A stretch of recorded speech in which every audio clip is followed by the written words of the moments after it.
Hey there, everybody. Welcome to Fresh Out the Box Plays Fall of Magic from Heart of the Deernicorn Games. I am the board game guru and game master extraordinaire, Jahanana. It's me, Casualty, CDG, co-host of Fresh Out the Box and Fresh Out the Podcast. I'm a retired child crimes and human trafficking detective turned tabletop titan and improv comedian. And tonight we're here to take our first look at this game and play it at the same time. I'm stoked, buddy.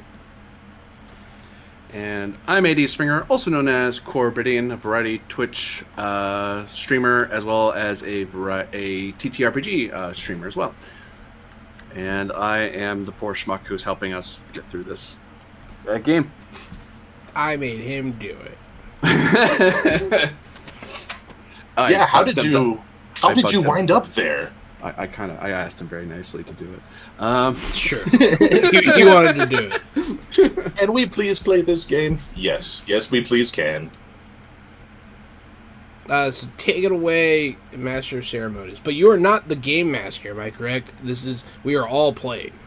Yep, we're all playing. This is a GMless system. Yeah, that's why I tweeted that out. So yeah, this is a GMless game, everybody. They do exist. There's actually quite a few of them. So if, you're the fair GM, buy one of these and maybe you can play. Yep, it's in the thing it calls it a collaborative storytelling game, which that tracks because it's more about telling a cool story together, less tactical or simulation-y. But it will be interesting. I love role-playing games, so I'm all about that. A war game is all good and fun, but I keep Risk separate from my D&D sometimes. I like the role-playing games, is what I'm saying. So I'm ready to get rolling if you guys are. Yeah, take it away.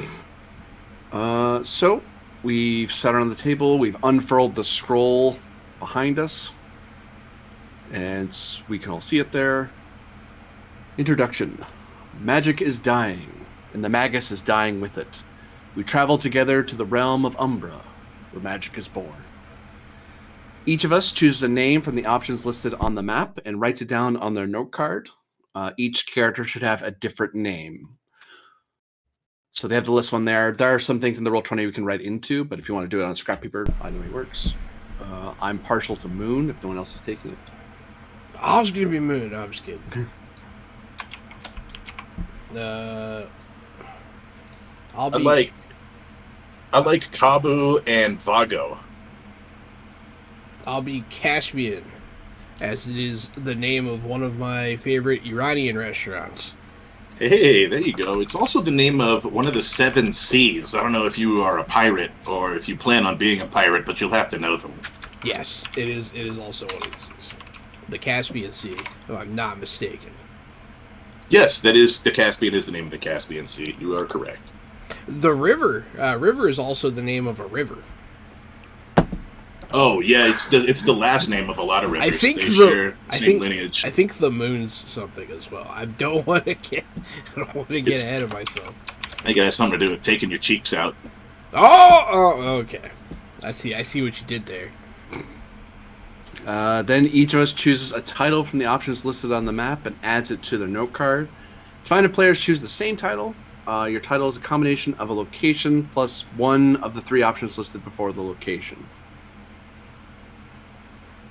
I'm looking at Kabu, the Giant of Mistwood. Giant of Mistwood. What about you, Binion? What's your opinion, Corbinian? I will be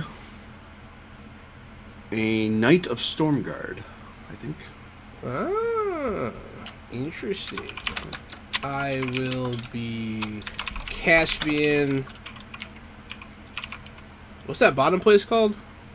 Estalia? Estalia. Don't want to be that. I'm torn between Apprentice. I'm going to be the Apprentice of Ravenhall. Apprentice of Ravenhall? Yeah. I almost went with Raven of Ravenhall. 1, because my name, but also 2, Raven of Ravenhall. It's like, I don't know. Nah, I'm not going to do that. I like that instead you are Moon Knight. Damn it. Ah, Well, real so original Corbinian. that was Fall of Magic, everybody. I hope you... No. Moon Knight of Stormguard. And it's funny, yeah, it's funny because they're actually like, literally, that's how you say it, one after the other. Moon Knight. It's not Moon, the Knight of Stormguard. It is Moon Knight of Stormguard. I do want to add a "the" for mine, though. I do want to be the Giant of Mistwood. Hey, go for it. I want to be the Giant. You of can the do that, Giant. but Corbinian has to stay Moon Knight. Good. Okay, good. We're all on the same page. It's a collaborative storytelling, so that means I get to tell you what your character's name is. Great. All right. I think we have picked names. Okay, so now we choose from down here our token. So each of us grabs, and you can grab and drag the tokens. So just grab which one you're saying is yours. Ooh, like a candle in the midnight.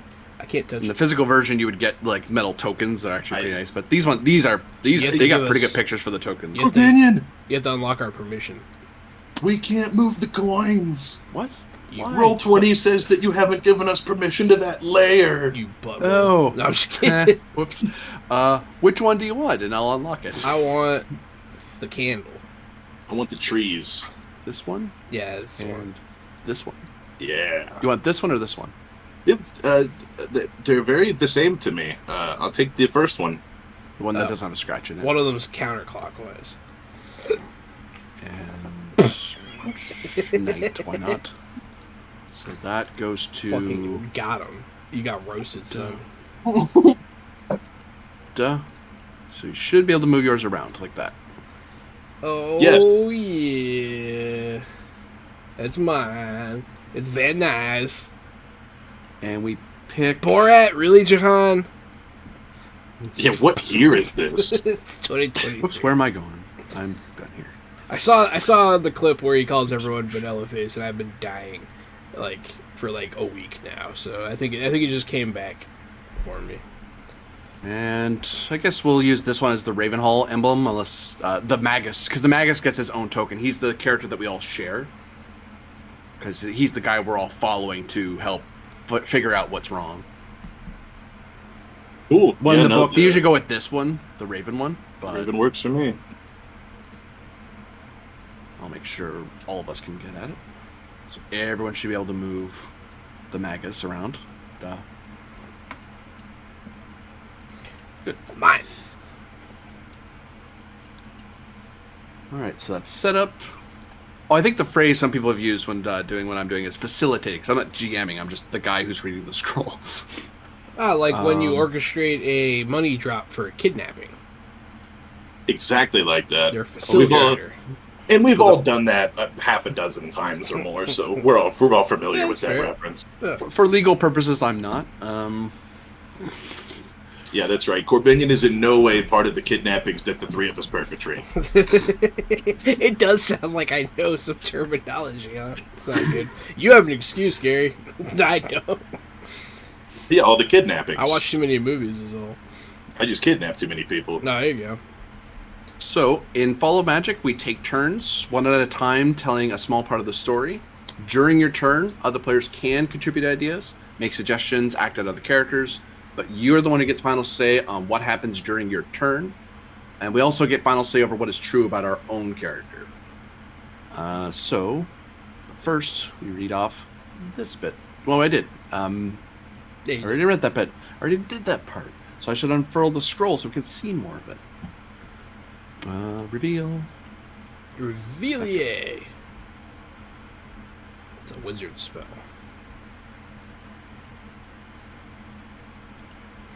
Yeah, I'm gonna shrink this down so that people can see the whole thing at home. Yeah. I really like what they did with the Roll20 thing where I think they literally laid this up on their desks and took pictures of it because these things are really pretty. I think they're really pretty, and if you don't agree with me, you're wrong. No, you're right, and you can actually even see the stitching at the bottom of the picture. It's not perfect like a picture would be. It looks like handcrafted stitching, so you're right. They probably did lay it down on a desk with a black background. So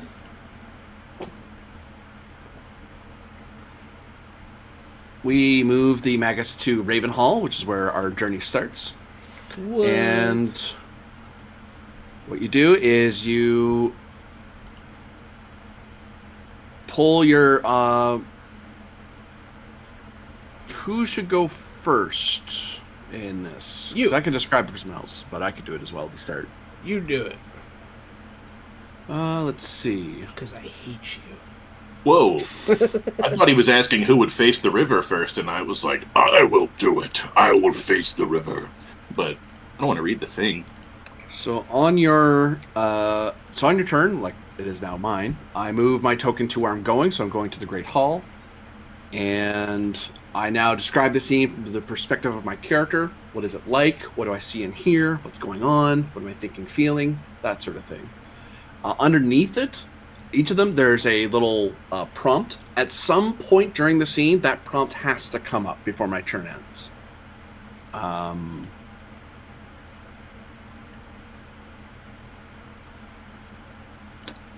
And ideas they say that are good start with a physical description of the place, use touch, smell, or taste in the description.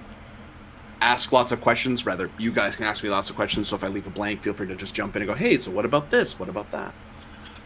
Leave plenty of space for quieter players to speak. Speak in character, ideally. I think every RPG says that. Ask someone to play a part in your scene, like a fisherman, the wind, a flock of birds. Flock of seagulls? Flock of seagulls. Ask for ideas. So yeah, I was thinking that Moon, the Knight of Stormguard, is attending to, is being given an audience with the Magus at his Great Hall to begin this journey to save magic. And I've traveled a fair distance to get here, but the Magus and this place is this, I'm imagining this Great Hall, so it's this big open, like given the picture, it's like the castle looking place. So I'm thinking this big stone medieval looking place with tapestries on the walls. It looks like it's just starting to get dusty and decay because it's the sort of place that magically the Magus was able to just clean everything at will, but now there's this there's a faint dust that's starting to build up. There's this slight sense of neglect that's coming from it. Not because there's cruddy servants, there are no servants. The Magus never needed them, aside from a handful of people. So this is the sort of place that for Moon, it was a place that was, it's impressive. He's always heard the stories of this place, but he's never really, he never thought he'd get to see it. And somehow the sheen, the glimmer of beauty is kind of lost on it because it's not quite as impressive as I thought it was going to be. It's like going to a really, really cool city, like 50 years after it was cool, and you're like, man, I could tell this place used to be awesome. It definitely got ruined at some point. Yeah, that sense of, like almost nostalgic of its awesomeness. Mm-hmm. Yeah. I would imagine there would be some discarded, different ways he was trying to restore magic. Magic has been dying at this point, so I would think there would be some books that were no longer of use, just sort of scattered, and this place is starting to look like almost like a used garage storage type of situation, where, the further you go back, the more and more crap you see that he's just tried crystals, and he's tried, scrolls, he's tried writing things on the wall, he's tried all these different ways to bring back magic. And you just see sort of failed project after failed project stashed across the Great Hall. But despite all that, there's still like a table with a nice clear glass of water and some wine next to it, a bit of bread and salt. Like he's making sure that even though he's in the middle of all this, he's still being a nice host for someone who's traveled from so far away. I'm probably the last person who's come here because I imagine the other two companions that I travel with have already gotten here, perhaps, and I'm kind of like the last guy to come into the Great Hall, get to formally, say my greetings and salutations to the Magus. So there's still that sense of hospitality, but it's the hospitality of a professor, I guess is the way I would almost frame it. A very nice professor in a large, large empty house. Mm-hmm. Unless either of you have any questions about the scene, I'm willing to leave it there. What do you guys say to each other? There's the opening pleasantries of "It's a pleasure to meet you. I've traveled a long way. Thank you for inviting me on this. What a pleasant castle you have." But eventually it gets to the between bites of bread and water, there's a, is it true that it's really dying? You know, there's this, like, I almost don't want to believe that magic is dying. I mean, I'm a knight. It's not really the thing I focus on much, but I've known people use magic. I've seen people benefit from it, and to hear it dying from the magus is kind of troubling and kind of confirms that it is dying. Yeah. Slowly but surely. No, that's good. Do we go there now? You would go. That's my turn. Okay. That's the scene I've set up. So one of you goes to one of the other locations and has a scene there. And our choices are the Rose Gardens. One of the places attached to the Raven Hall. Okay. That makes sense. Because eventually, once we've all had a turn, the Magus can go at some point, and he can go to the next location and bring us along with him. Gotcha. I'm good. I've got one, if you don't mind. Man. Go for it. Boop doop doop doo, to the bridge I go. Last night was a rough night. I got into town and tried to stop by the Magist's house, but he was all locked up. Hours were late. The only thing going was the bar. I figured stop by the tavern, meet some of the locals, have a couple of drinks. That sounds like a good time. Meet the in crowd, as it were. Maybe I could find a warm stable to sleep in. Well, after a couple drinks, I got into a fist fight, and you know how that ended. 6 guys beat my ass, and I woke up this morning with my face in the river. So at this point, I'll stand up and brush myself off, and that was when I would head to the Magus, the first thing I woke up in the morning. Question I have is, you're the Giant of Mistwood? How did these guys get over on you? Were you just that drunk? Yeah, it was, they attacked me as a crowd. I could fight 1 guy, 2 guys easy, but once there's 4 jumping off the bar, hitting you with stools, I think I even got stabbed in the back with a bottle. It's not the first scar I've had, and it's not the last. And at that, you see a big scar across my character's face that's sort of not through his eye, but over around one eyebrow, that sort of disfigures his face a little bit.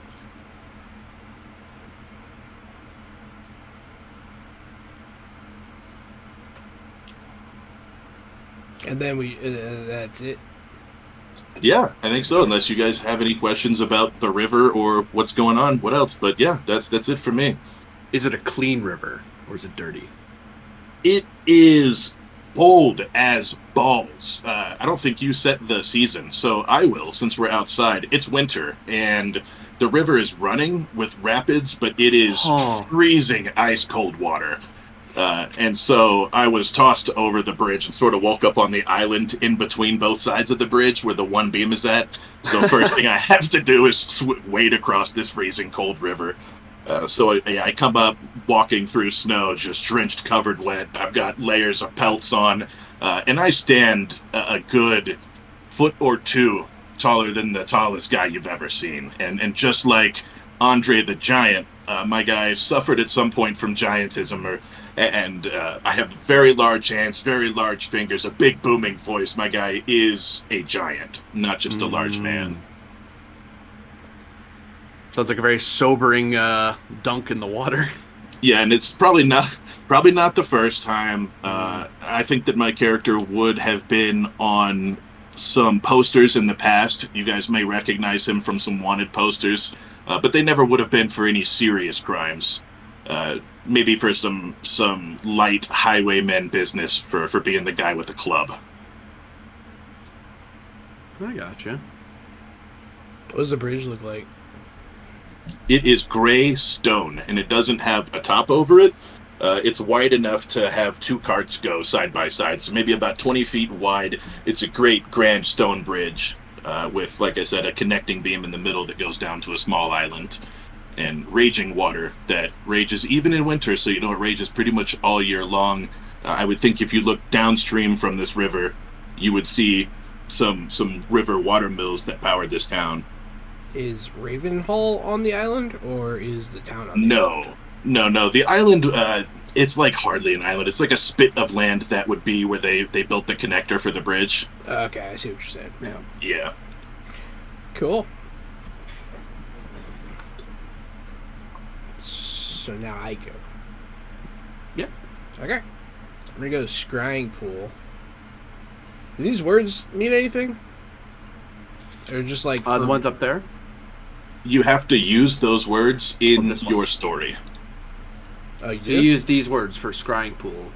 If you go to the Rose Gardens, you would choose which of these traits your character gains. That's kind of cool. I'm gonna go to scrying pool.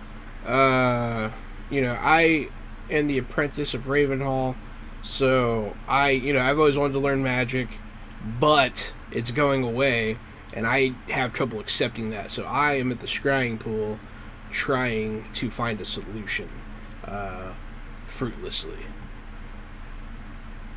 And then I had to say why I served the Magus. Yep. I served the Magus in hopes of learning the ways of magic, and hopefully to take his place one day. Do you think you will? It doesn't look good. Doesn't look good. Magic's going away. I learned how to make Betamax, but this VHS is really, coming in. It's coming in When hot. you approach the pool, what's the situation? Are there guards? Is it a temple? Is it raised, lowered? It's a small, like, tiny room with a wooden door, no windows. You can't even tell the room's there from, like, the outside of the castle. The pool itself is just a hole in the floor. The cobblestone, dark cobblestone floor, full of a murky red liquid that you must kneel in front of in order to use. It requires an offering of yourself. So is magic in general about offerings and price making? Everything in magic comes with a price, yes. Witchcraft style. Mm-hmm.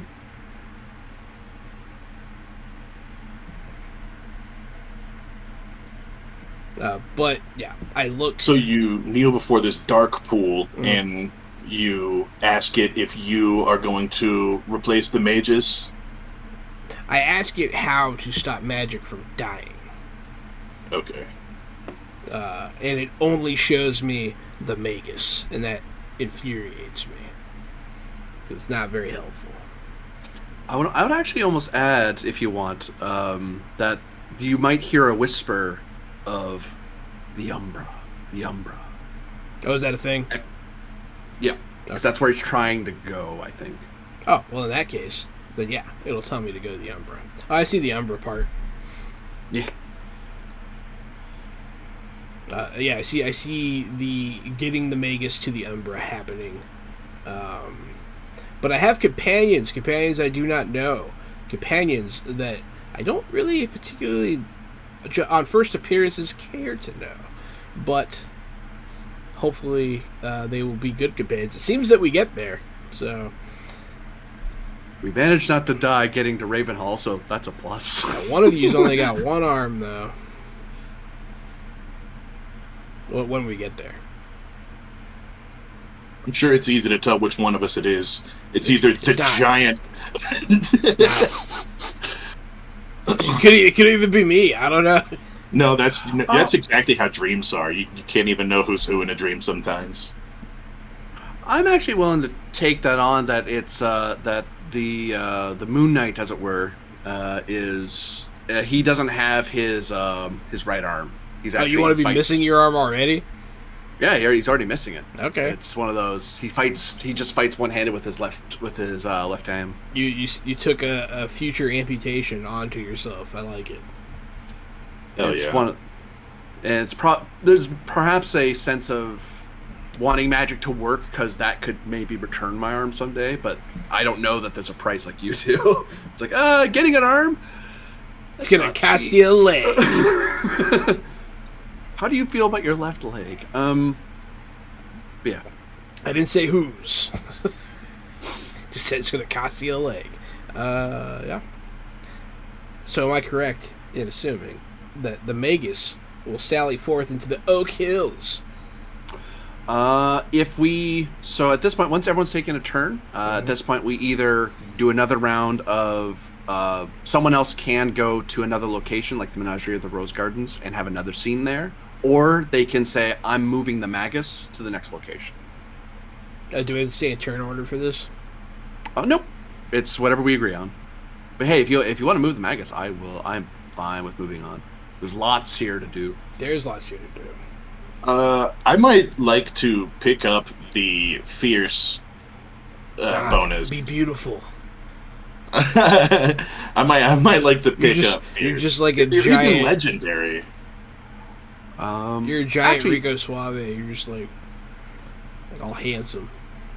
I also think that Moon Knight could pick up legendary because a one-armed knight is pretty legendary. You can as well. I just read this in the thing. You can have a scene at a place like this and with that player's permission, give them that trait. I heard this person is because of that. That's what I'll do. I will. You mind if I bump into your character outside of there, Jahan, and talk to you about Corbinian's character? Fine.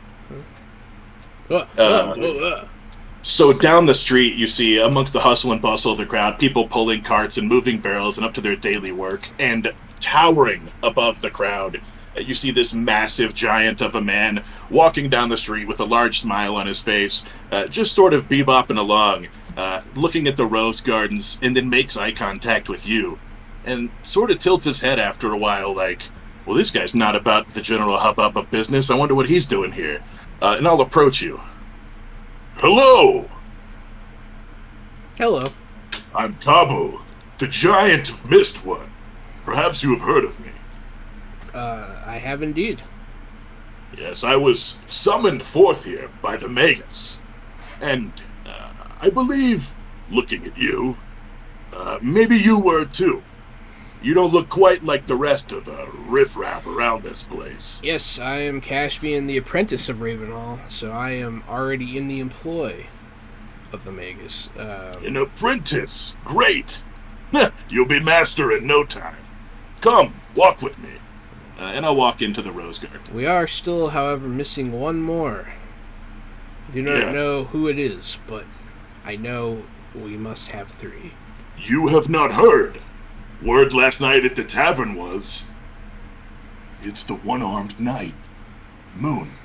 Oh, the legendary Moon Knight. That's right. I love you. From Stormguard. I came all the way up from Mistwood just to meet him. You know, back home, people will wait in lines for miles just to meet me and shake my hand, and here I am traveling all the way up to this God-forbidden Ravenhall just to meet this one-armed knight.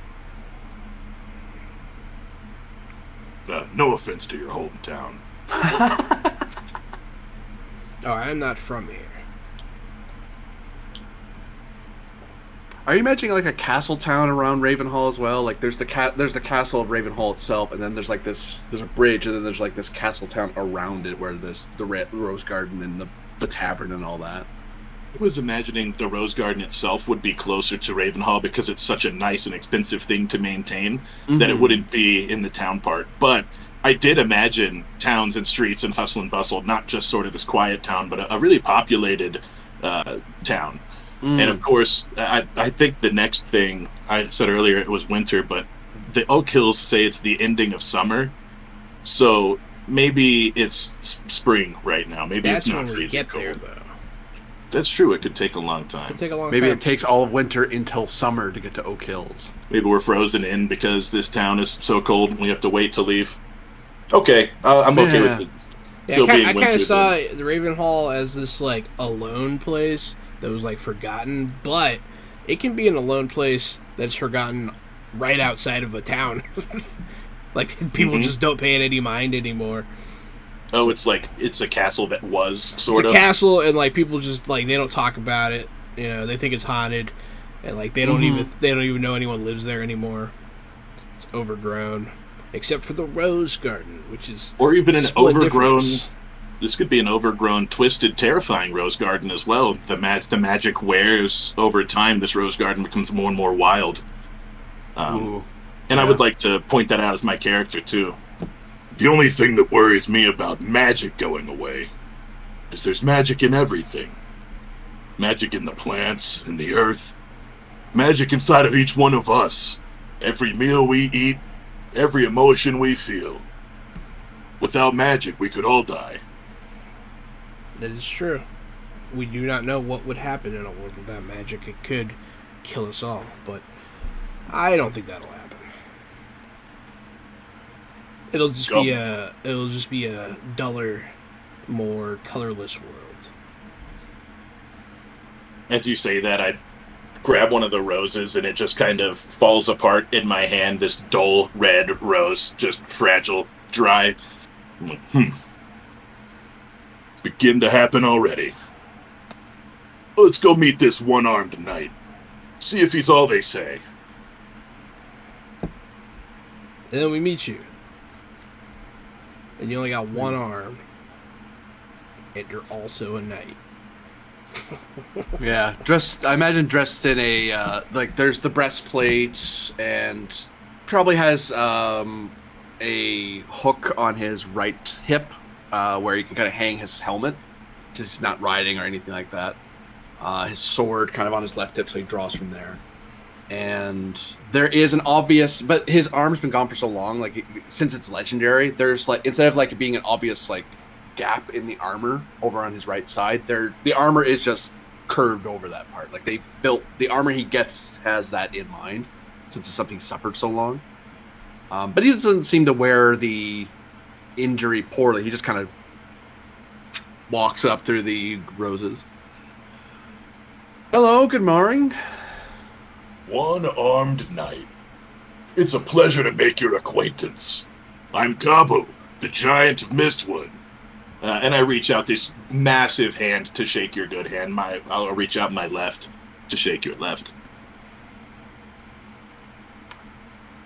I'll glance at the hand somewhat in mild surprise, not offense, but surprise, because there's that old folk tale that left-handed people are sinister in some way or conniving. So, though I am a knight and legendary, there's some false legends that kind of... He's trying to accommodate you, and you're being hand racist. It's one of those like, well, no, because it's like, that's the thing, I'm used to people not shaking my hand. It's like, oh, I don't want to shake my left hand. That's not good. It's like, no, I'll shake. It's like, oh, cool, he wants to shake my hand. Awesome. I'll reach out and shake his hand. He's happy. He's being friendly and not wary of me. I'll do like a half, like not a very deep bow by any means, but just sort of a acknowledgement bow. And I am Caspian. Ah, yes, the Magus told me of you, his most trusted and apprentice. Yes, and now it seems we are three, and three is all we need.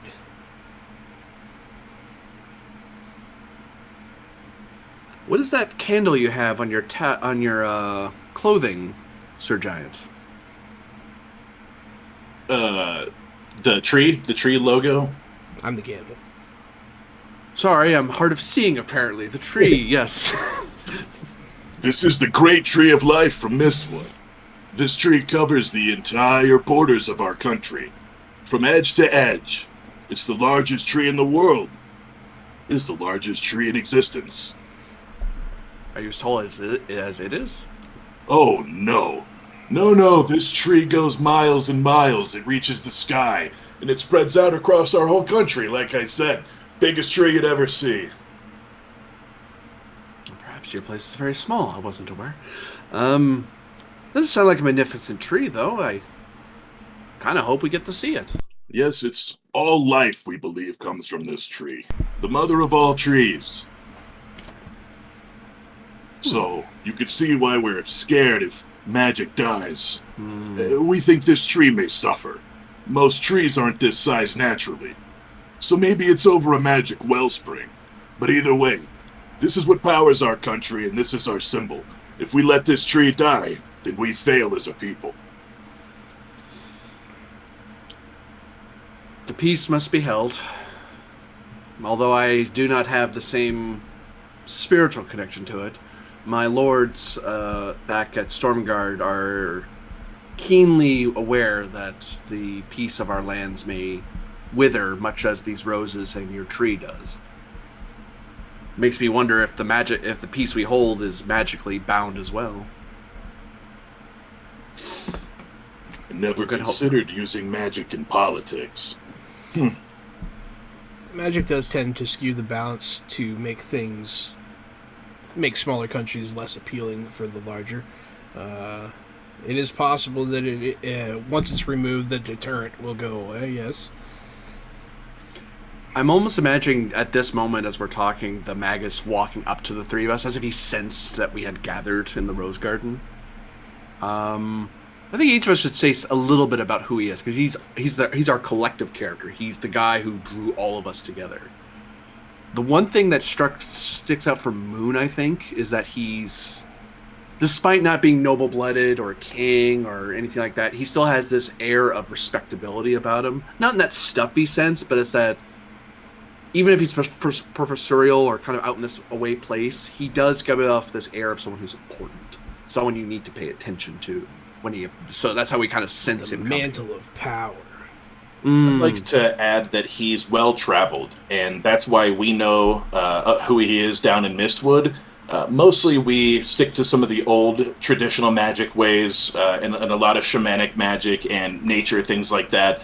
But he is well-respected amongst the tribe leaders. And to be an outsider and be respected is pretty rare, and especially as a magic user, for them to say, hey, he's the greatest magic user in the world. If you have any problems, go to him. He's sort of our ace in the hole who can answer any magic question. Well, now he's asking for help. And so my people have sent me to help him because we're sort of bound to him as just being, the guy. He's the guy. Maybe sort of Gandalf-y, the way that he's the guy. He just kind of commands respect. I don't imagine him as wizardy as Gandalf, though. I imagine him a little more politician-y, a little more upper-classy. Looks like a mayor, almost, or a local magistrate, but he's this powerful magus. I imagined him a lot more Merlin-y, but with dark hair, though. I had jet black hair in my mind. What about like a dark-haired Doctor Strange, then? Like a spooky-looking Doctor Strange? Maybe like a Merlin mixed with a... Yeah, that's cool. Bureaucrat. Yeah, maybe not robes. I'm wearing more roby stuff, but it's like underneath my like warm clothes. Yeah, my garb looks like a mixture of mountain and Bedouin folk. Because I come from far to the east. But yeah, the Magus. Yeah, I imagine him dark hair, maybe more of a Doctor Strange type. That's good. I like that. But like still wizened, still like maybe like a wrinkly face a bit, not like crazy, but like he's got the lines forming. But he's probably older than he looks, sort of thing. I don't particularly see him wearing like a lot like 10 rings or anything. Like he's not flaunting wealth or anything. He's just kind of. It's more like what you were saying, Gary, where he's like well traveled, so he has like knickknacks and paddywhacks. Maybe some like gold-laced clothing, but not like flaunting jewelry in any way. He's not swagged out. He's not swagged out. Yeah, well-worn boots, but in good repair. Decent jacket. Probably has a nice backpack. But it's one that he knows. It's like he doesn't look like someone who would float from an eagle or something. He just looks like a well-to-do traveler. Would think he's dressed just well enough to be accepted into like a king's court if he were traveling. but not any nicer than that. He definitely doesn't look like a swag daddy that lives in town. He's a well-dressed traveler. Yeah. So, All right. any of us can move him and us together through the Oak Hills. Who wants to take the Magus into the Oak Hills? I'll do it. Okay. So after a long, brutal winter... I can only move me in the Magus, though. Yep. So we move along. You are currently... Whoops, I can grab people other than myself. My bad. So when you move the Magus... On your turn, if your character is already on the map, you may opt to move the Magus instead, advancing us along the dashed path to a new location. Remember to roll up the canvas to hide places. So as we move further along, I'm going to hide the places we've been. After moving the Magus, remove other tokens from the map. Oh, right, we haven't decided where we are, so we go away. Because this is the Magus' scene. So the Magus is in the Oak Hills? Yeah, and we're following along with him. When you play the Magus, show us who they are, what they are thinking, and how we travel together, just as you would your own character. And in this case, you had the prompt is this: the ending of summer. The ending of summer. Jeez. Well, we've been on the road a long time. All of us have that like unkempt beard look going on. The Magus, big time, long unkept beard and hair, but he's still, his clothing is still nice. He keeps it clean somehow. He's still well dressed. But we travel along this road as summer gives way to fall, which means that every now and again we'll have a colder night, but the heat's still around us for most of the day, as we prepare for our journey to get harder once again. He leads the way confidently, and he is always sure to engage us in conversation so that our time is not idle. The sort of guy who it's that kind of hiker who's not hiking to show off. He's just used to it, but he's chatting with you as you're going along. It's like, oh, I'm not leaving you behind. Come along, it's fun. Check this out. Pretty much, yeah. That's how I see him. I see him as like a talker, a teacher, more than anything. He'll give lessons about foreign mathematics and folklore and religion and survival. Mm-hmm.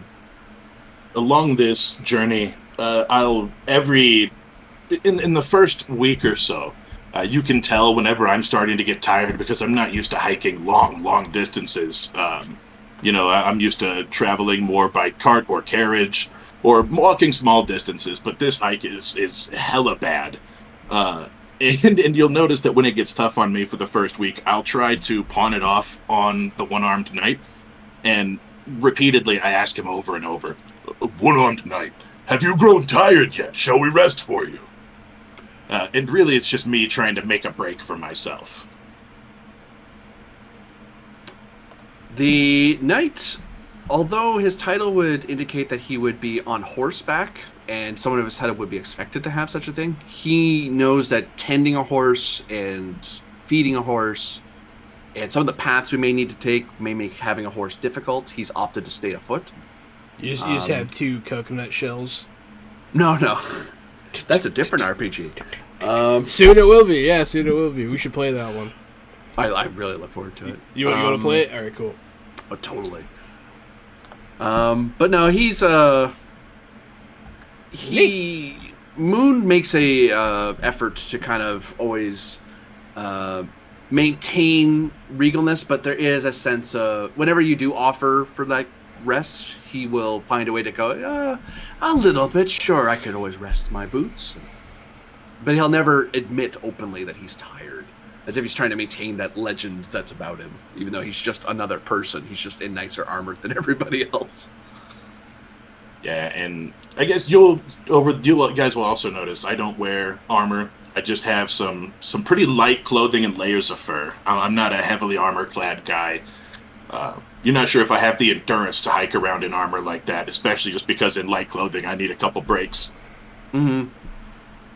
So you know what? We can say that tax an extra couple days on, and maybe that's the reason why we're coming out at the ending of summer. Maybe I added a week because even though I have a big stride, I travel a little slowly. I have a scene I'm going to grab in mind, if no one minds. Go for me. I'm going to grab at dawn when we get away from our break. I imagine either of you or even the Magus may see that the moon is found practicing his swordsmanship, doing practice, like with one arm he's constantly doing repeated drills of just over and over and over, making sure he does the strike perfectly, and then moving on to like imagine like 500 overhead slashes, 500 side slashes, and then he goes back to overhead over and over until eventually he, like, that's something you would have noticed that he does every single day. He gets in his so many sword strikes in, and then cleans his blade and kind of washes up near whatever water we have. If not, he's a smelly knight because, well, he didn't find water he could wash in. No matter the weather, he made sure to be to get his morning ritual of training in. Very nice. Oh, hey, thanks for the raid, Toyzilla Network. Welcome, Hey, Mr. thank Kapow. you. Welcome, Raiders. Welcome, Toyzilla. We are playing Fall of Magic from Deernicorn Games, an indie game developer. This is a very unique TTRPG in that when you buy it, if you buy the physical copy, you get a scroll that you play on, and it is collaborative and GMless. So check it out. Was that the whole scene? That was my whole scene. That was Unless there's any questions or any interjection. What kind of sword is it? What does it look like? Is it ornate? Does it have any symbols on it? Who gave it to you? And I don't know if you answered already. I think you did. What color is your armor? I didn't answer that. I imagine it is white because of So do the I. Moon Knight thing. Same. I'm like white armor, white sword. But I don't know if that's right. Now's your chance, Corbinian. You know what? I'll give it that sort of alabaster sheen to it. Like they magically tinting armor is kind of a way to highlight. Like you could, like, if you knew knights, you'd know. Like not moon knights per se, but like that's the white knights, that's the blue knights, that's the green knights.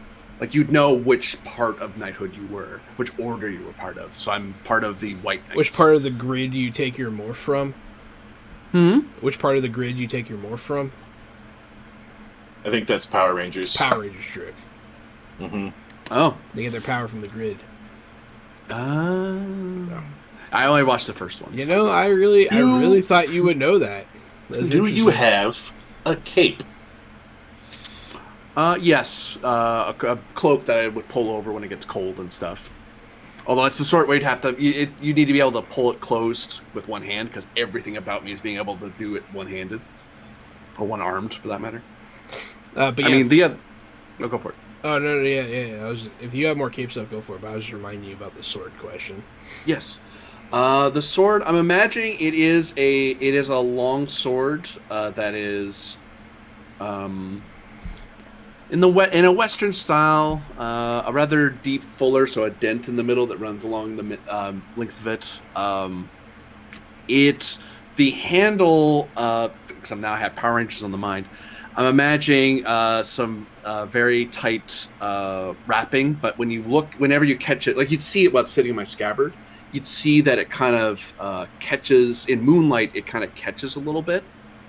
It was a pommel like a moonstone.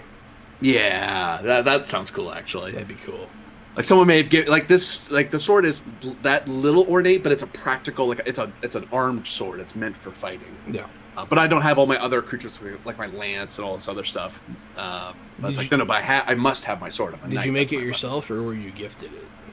That was gifted to me. I made, the knights have to help make their very first one when they start. But as they stay on, they eventually are, if they do well, someone gifts them a sword later. And this is the one that was gifted to me. And the fact they went out of their way to make it a moonstone was kind of a nice little, like, oh, you didn't, it's expected to give a nice sword, but, you didn't have to go out of your way for that. I like it. Yeah. But it's a sword that has seen wear. But I have been taking care of it, but I've used it. I have fought people before. If that's it, I think I have my scene. Go ahead, man. I'm gonna steal one of those. I want to steal one of those words. Making camp? Making camp, yeah. So I'm gonna go making camp because I'm kind of trying to be like the wizard type. That I always lean that way because it's just I enjoy it. So I want to go for clever. I'm gonna go for the clever. Okay, so write that on your card because that's one of your cool things. And it'll be evident in my making of camp. During our travels, you guys can tell that my character has traveled a lot. I carry myself well. I get tired just like you guys do, but I tend not to complain too much because I'm just used to being on the road. And through my travels from the Far East, I have come up with a lot of techniques. I always set up camp in a very particular way. I'm very good at setting the tarps to catch the rainwater.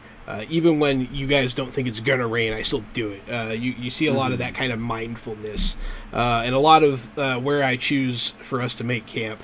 I always make very wise decisions. I tend to just know general information about the area that we're in, about the flora and fauna, and just general like world knowledge.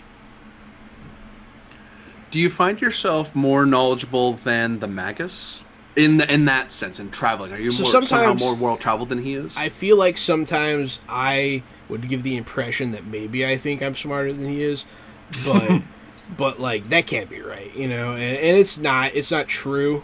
It's something I aspire towards, and it's just my personality that gives me that sort of like I think I'm smarter thing.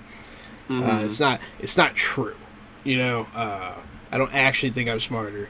If you judge a fish on its ability to climb a tree, everybody's an idiot. What would you say is the most clever thing that you do while setting up camp? The most clever thing, I'm good at positioning the camp to stay, to watch our approach so that it's hard to approach the camp without us seeing. My positioning is very good. Nice. So it's your traveling is mixed with like a knowledge of terrain and things like that. You can kind of read the area pretty well. I've been through many different types. Like my homeland has the gamut. It's very mountainous, but it also has the deserts you have to cross, and the rivers and whatnot that you have to go through. So it's a very varied terrain. And I came all the way from there to here, so I traveled through everything between. And so yeah, I know a lot about the terrain. It's mostly a knowledge of the land that I have, and there is a reverence there. You don't see me doing any real religious stuff, but there does seem to be. Maybe that's where my spirituality comes in. Is the reverence of like nature and just life in general. But yeah, the other way that you'll notice me change throughout the journey is my clothing. I just I'm very the clothes I wear are very particular, and I'll change for the weather very efficiently. And I imagine through the summer that my more Bedouin style garb, after I removed like furs and whatnot, was very cool. Apprentice, you're well traveled. Surely you must see the magic in the majesty of this land, the mountains, the rivers. You too must respect this world and its arcane beauty. Of course I do. Yeah. This country, like many of the ones I've traveled to, has a beauty all its own. Even the people, they have their own quality to them as well. The people of every land. But yeah, those who respect the land and respect people are welcome in Mistwood. When this is all over, we should love to have you visit. I've always wanted to go there. I hear it's wet. It's interesting. Very wet. Always wet. I will caution that although I respect your beliefs, those from afar and those of this land, I will tell you that there are cities and nobles who are of the mind to tame the land and bend it to their will with stone and steel. I've learned to be a little more... They have found themselves unwelcome in Mistwood for thousands of years. Yeah.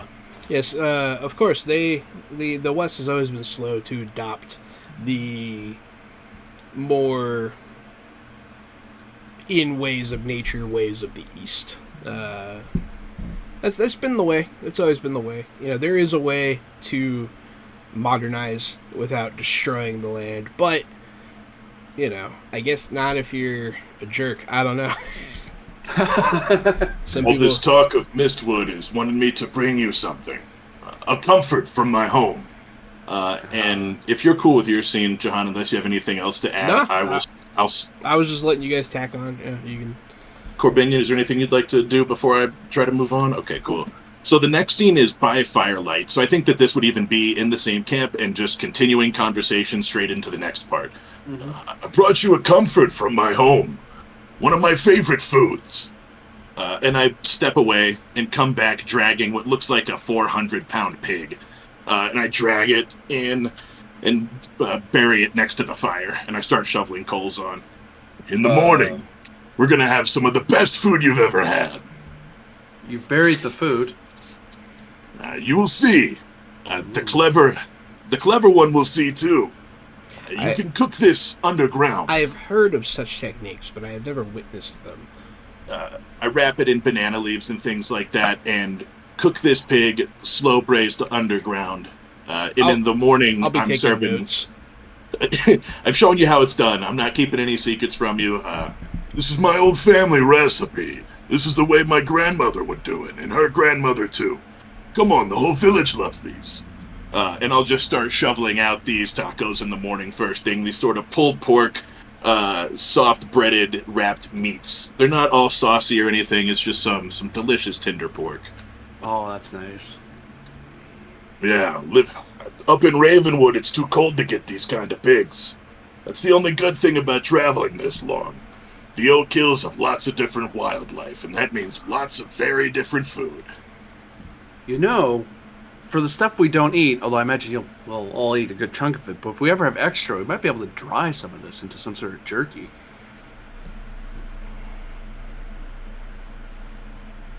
Though I don't know how to do that. The maggots will probably just kind of look over like, then why'd you bring it up? I can help you do such a thing. I'll help you. I'll help you do it. Oh, well, thank you. Dry some meats. Because, we probably can't eat the whole thing. I don't know. He is a giant. He needs giant. lots of carbs. He needs lots of protein to maintain that height. He just starts shrinking. He's no! Beef. Oh no! That's what happened to me. I used to be 7 I'm Cabo the Medium. Cabo the Medium of Mistwood. Yeah, I used to be 7 feet tall in real life, but then I went on a diet. That's how old people shrink, you see. They don't eat as much, so they shrink.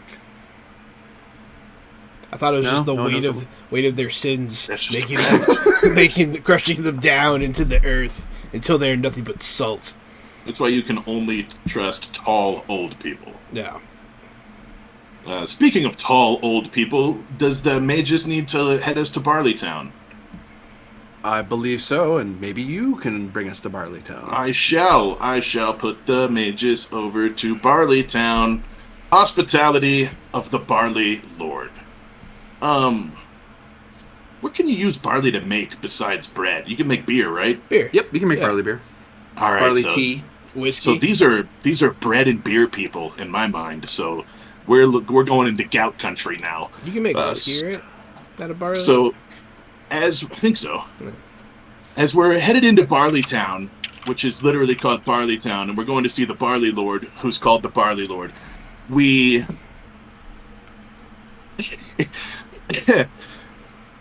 see these hefty folk. A lot of the people here are large, they're bald, they're chubby, the men anyways. It looks like they spend a lot of time at the local bar. Maybe it's because their diet is 100% bread and beer, but we're around a portly town. It makes the town pretty friendly for the most part. You notice a lot of people just walking around talking, and they're allowed to walk around and drink here. A lot of other places in the kingdom that's sort of confined to the establishments. But here, people are walking around drinking, there's music, they're eating sandwiches, and they're having a big time at Barleytown. It's actually kind of a fun place to be if you like the loud noises of all the instruments and the stages and all that. Sort of a polka German type of town, I would think. You know who would like this town? Who? Sir Mix-a-Lot. Yes, Sir Mix-a-Lot would really like this town. Because Baby got back. So as we walk up the main street, which is paved in round cobblestones that are pretty uneven, lots of potholes and things that it seems like maintaining the street is not their number one priority here. We notice some muddy alleys off to the side where different criminal transactions may or may not be happening. But for us, that's not what we're here for. We're here for the hospitality of the Barley Lord. So we arrive at the Lord's castle, at the Lord's manor, which is a large, large house that sits on top of a hill. And it would be more house than castle, but huge, like Buckingham Palace, just absolutely massive house. And so we go up, and before we have a chance to knock, there are guards outside. And these guards are fit in red and gold-trimmed armor. These guys are not as portly as the guys we saw down in the town, with two guards that cross spears as we approach. "What business have you here?" And the mage steps forward. "We only seek to speak to the Barley Lord. You see, we're traveling from Ravenhall.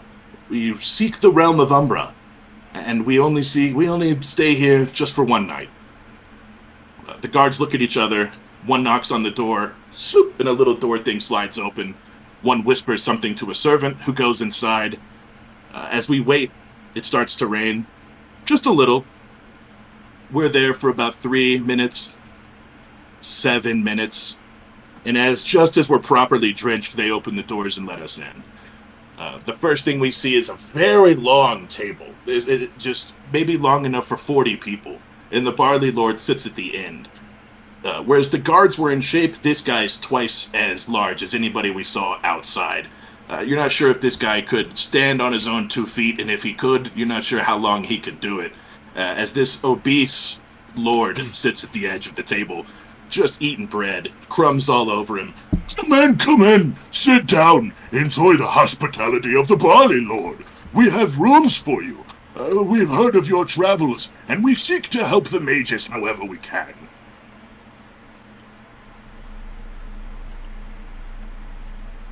What does the Magus think of this guy? Of this Barley Lord? Does he like the guy? I would think that he is respectful because this guy is a lord of this realm. And if you knew the history of Barleytown, you would probably like this guy more than the people who've been in charge in the past. Barleytown has a reputation for carousing and alcoholism and a criminal underbelly. So it's almost, which evil do you want to deal with? And this guy's evil is greed and gluttony, but he's not a tyrant. So he's better than who was here before, but you know he's not going to do much besides just sit here and collect taxes and eat food. I mean, which is really just kind of what you want out of your government. Yeah, that's right. Maybe he collects a lot of taxes, but he's not a tyrant. You know, no one's getting harassed in the streets, and he doesn't seem to have a good grip on the unlawfulness either. So maybe in 20 years or so, he won't be the Lord of Barleytown. But the way that he's eating bread, drinking beer, and drinking red wine, he probably doesn't have 20 years left in him anyways. Yeah. Well, thankfully, we're not dealing with the fall of Barleytown, but instead the fall of magic. So that's someone else's problem. That is correct. It's someone else's problem, and it's okay here for That's now. what's on the other side of the scroll. The fall of Barleytown. Barleytown. Hey, Heart of Deercorn. There's your next expansion. There you go. You're welcome. We'll write it for you. Right now. This scroll has to come out of a box, though. So that is the Magus to Barleytown.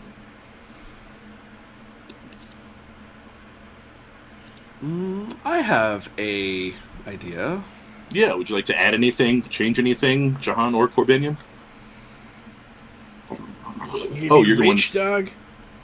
I'm going to say that as we got to the Barley Lord's his mansion, and there's the castle house looking thing, and it's all this Barley Manor, and it's such a beautiful place, and this definitely, although he has that lack of connection, and it's this big raucous party atmosphere, there's a stark difference to the Moon Knight where that this is a place, unlike Ravenhall, it's attended. There's things happening. It's lived in. People are doing things. But for a knight, I may be a knight, but the most wealthy thing I have is actually it's my armor and my sword. I'm not a landed knight. It's not a thing and unless you were noble, you wouldn't really. Most people wouldn't know that, or you knew about knights, you wouldn't care about that. But I might notice, and feel free to correct me on this. He might have noticed that for all his humble origins and his folk tales and how he's able to bury things in the ground, I'm starting to think that Kabu is in fact quite wealthy, as a trait. He doesn't seem as out of sorts. Like, he's been in places, like, yes, he goes into the dark bars, but he's also been at really raucous things like this before. Maybe, although for reasons that aren't immediately aware to me. Yes, I would think that's probably true. I do not think that Kabu is, by any means, he's not poor and he's not hurting. Yeah, probably not. He's probably well-traveled and during his travels makes money just kind of being an attraction. You can hold 4 people on his shoulders, 2 in his arms and 2 in his shoulders at the same time, and just putting your hand up to someone else's hand, things like that. You're right, Kabu always has a little bit of extra pocket change.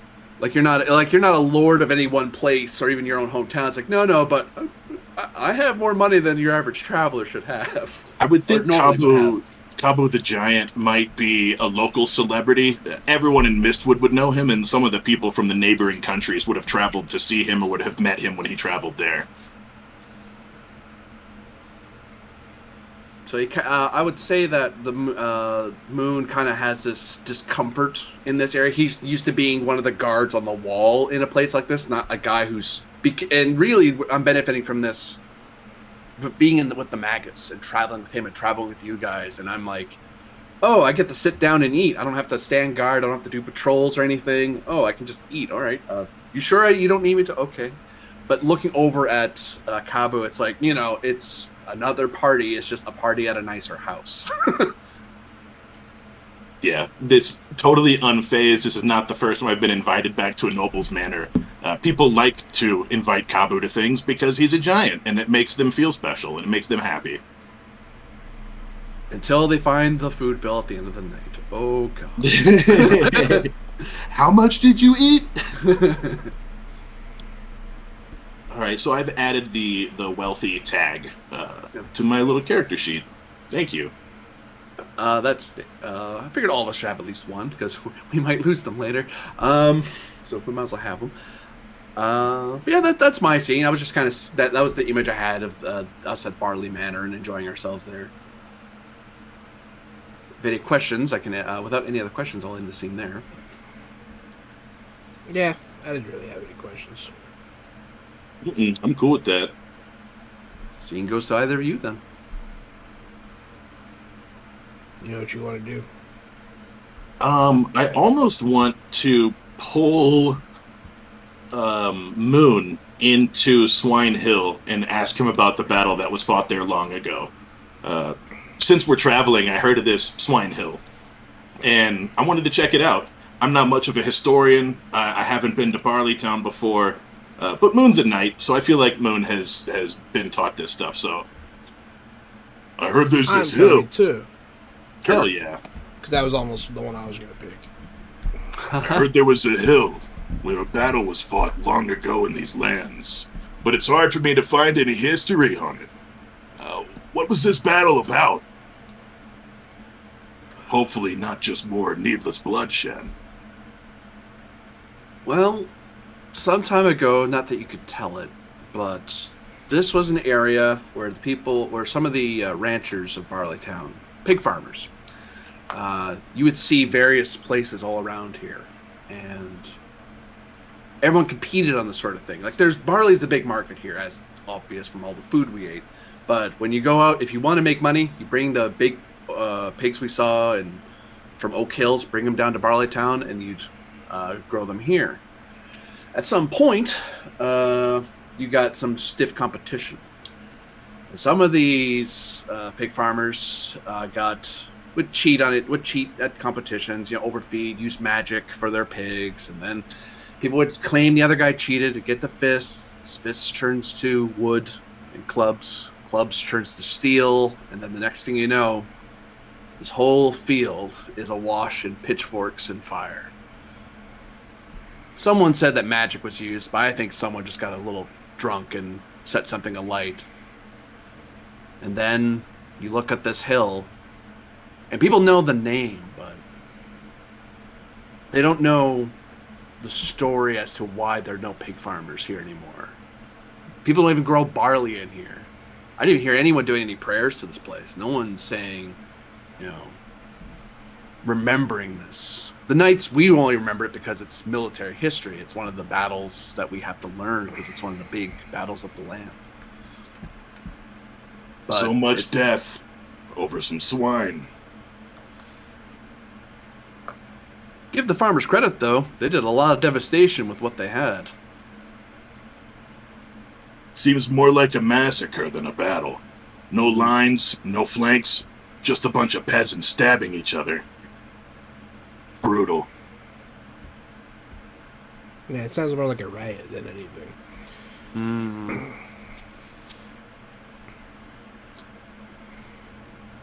Did your town have anything like this in Mistwood? Or from your lands in the Far East, for that matter? Battles? Yeah, this...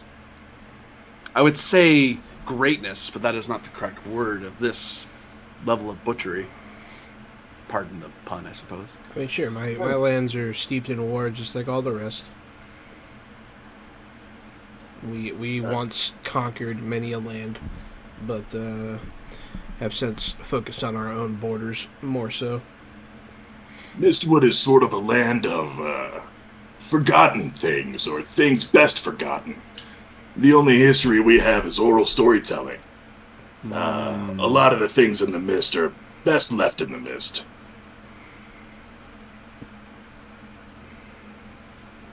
And I imagine as we're kind of having this conversation, these swine hills actually they're quite empty and kind of pretty looking when you don't know the story, but when we're kind of looking out to it, it's probably like, yeah, this isn't quite so pretty a view anymore. A slow mist starts to settle in. Speaking of the mist. I will take some of the soil stained in blood. I will keep it. Who knows, we might need it later. Or you will. Woo! Sorry. Smart idea. There's powerful magic in a place like this.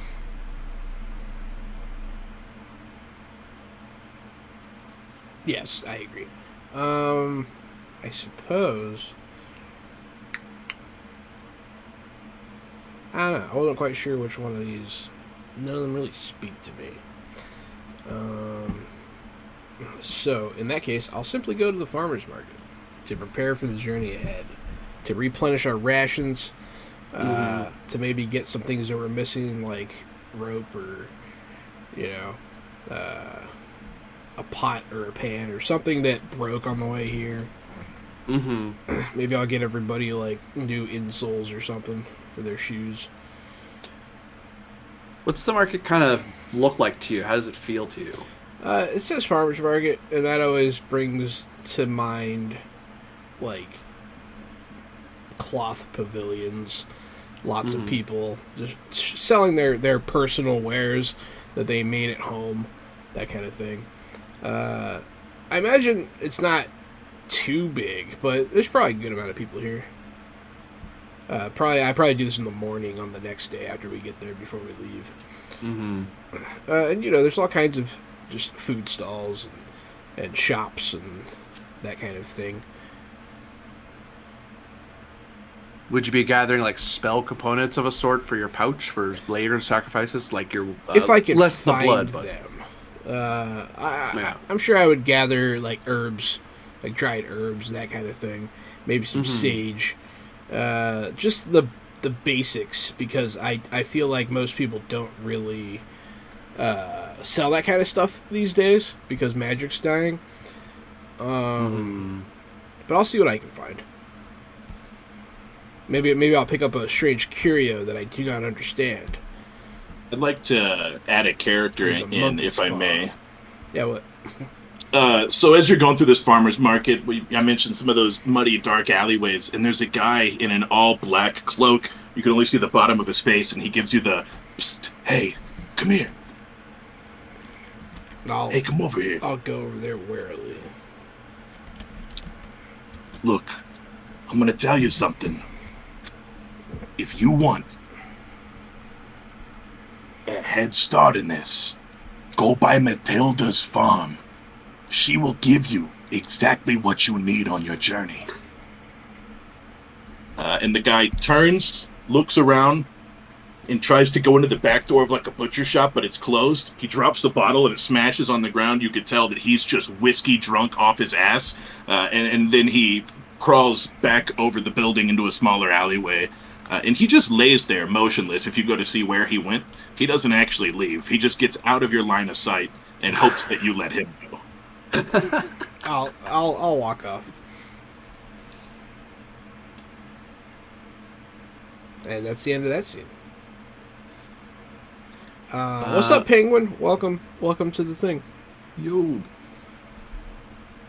I am willing to move forward, but is there anywhere else, any other scenes you'd like to follow up in Barleytown? I'm also ready to move forward. I'm also ready to move forward. Okay, I will move us along. Reveal the next part. Now, at this point, we have two paths we can go by. The Magus can either go to the Stormguard Mountains, up to Mistwood, which will lead up to the Hall of the Woods. So we're either going to Stormguard or Mistwood. Oh wait, Mistwood's where you're from, eh? Yeah. Gary's muted. But yes, he is from Mistwood. And Stormguard is where you're from. I'm from Stormguard? No, he's from Stormguard. I'm a Knight of Stormguard. You know what? I'm willing to say that the Magus will take us out Barleytown and into the Mistwood. As the Magus, although he is dressed for the occasion when he needs to go through noble or rich lands, as a man of some insight and wisdom, he knows that his presence sometimes he might get asked to solve problems with magic, and maybe once upon a time he could snap his fingers and make a thing go away or heal a thing. But he's not that powerful anymore. He's more powerful than most magic users. But his presence may promise things he can't deliver. Or if he does deliver, the price... Actually, the way I'm almost thinking of it now for the Magus, he may be realizing that the price is... there was always a price once upon a time. But the price is kind of skewed more and more and more, so it costs more and more and more to do things until suddenly you're having to make big sacrifices to get things done, to get very important things done. And as we're traveling through the Mistwood, the road changes from this. Like as we were traveling through the Oak Hills into Barleytown, there's probably this sense of moving through. We were moving through trails that wagons came through. Like, 'cause I imagine there was wagons that went up to Barleytown. From Barleytown through the Oakwood Hills and to Ravenhall and to Raventown, probably what it's called. And there was a road that was paved and well guarded and horses and all that went to Stormguard Mountains. But when you head up to Mistwood, it stops being a trail and you just kind of have to know where to go.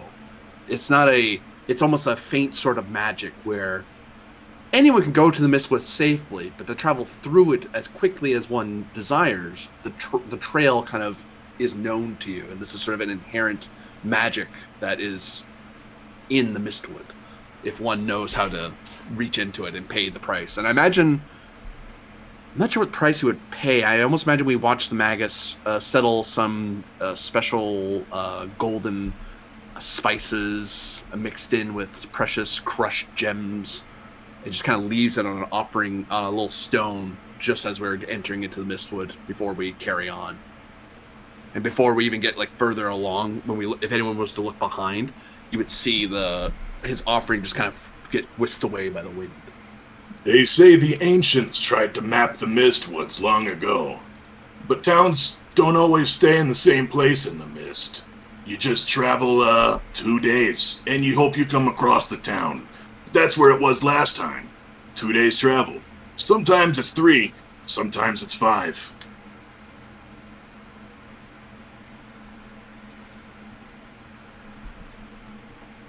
Yeah, I'll take interest in the ritual and the. I'll start to wonder, what happens if you don't pay the toll? Is it just a superstition, or is something going to make you pay?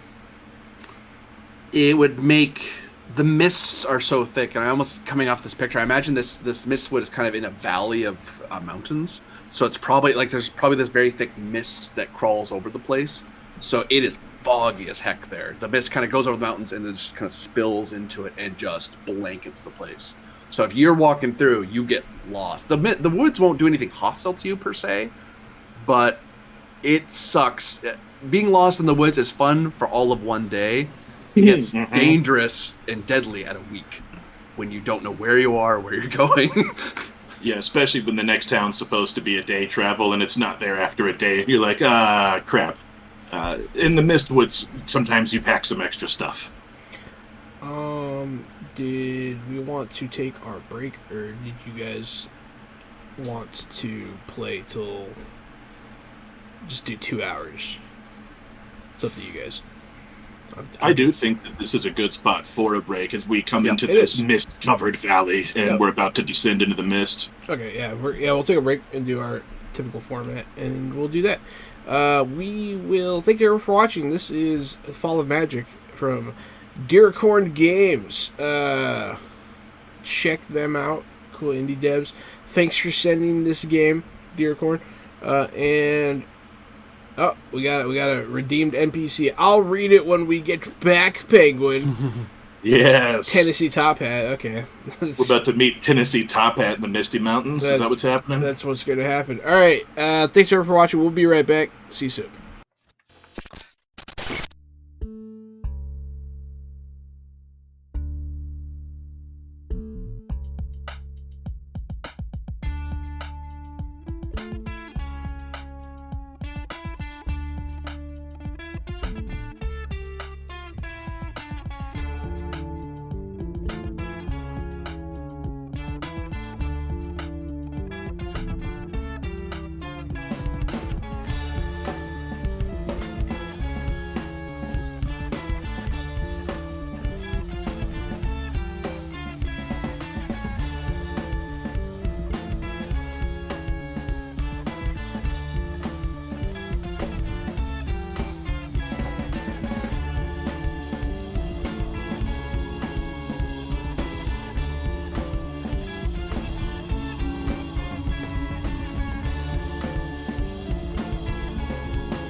Fresh out the box.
Hey, yo, yo, yo, yo, what up? Welcome back, my dogs. No, I'm just kidding. That's not me. It's not me.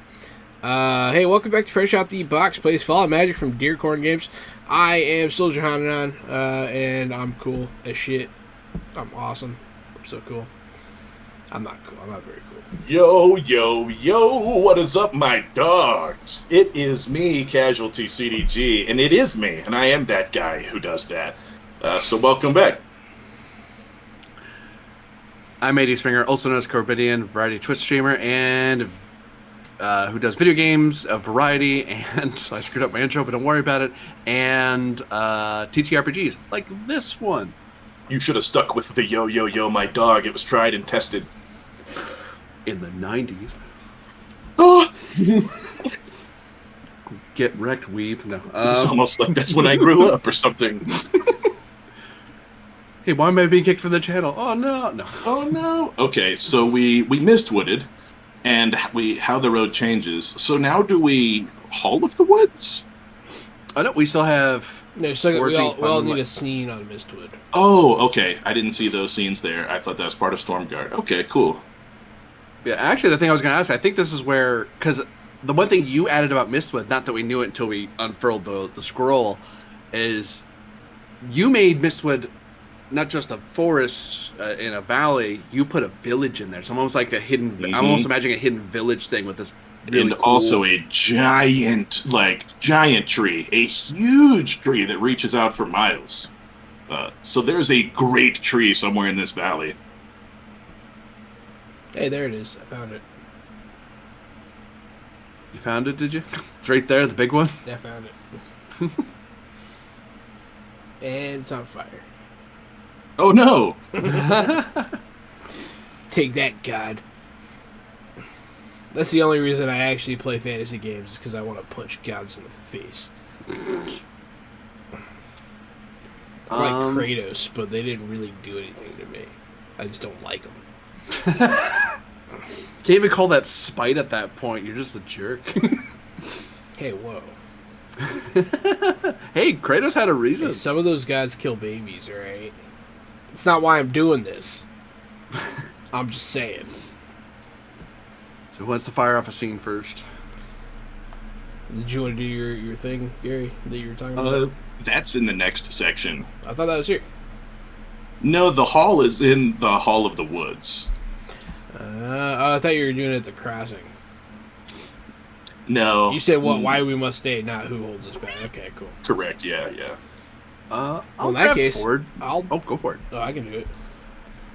I'm grabbing Forge. No, I'm just kidding. Damn. I am gonna go Rangers Road. I'm gonna do that. We're gonna have to take it to get through this valley. So in the mist, as we get on the road, as we pass this altar where the Magus makes the offering before we enter, the mist surrounds us, and in the mist we can see things moving, but they seem to just watch us from a distance, and it makes me wonder what would happen had we not made an offering. Ooh.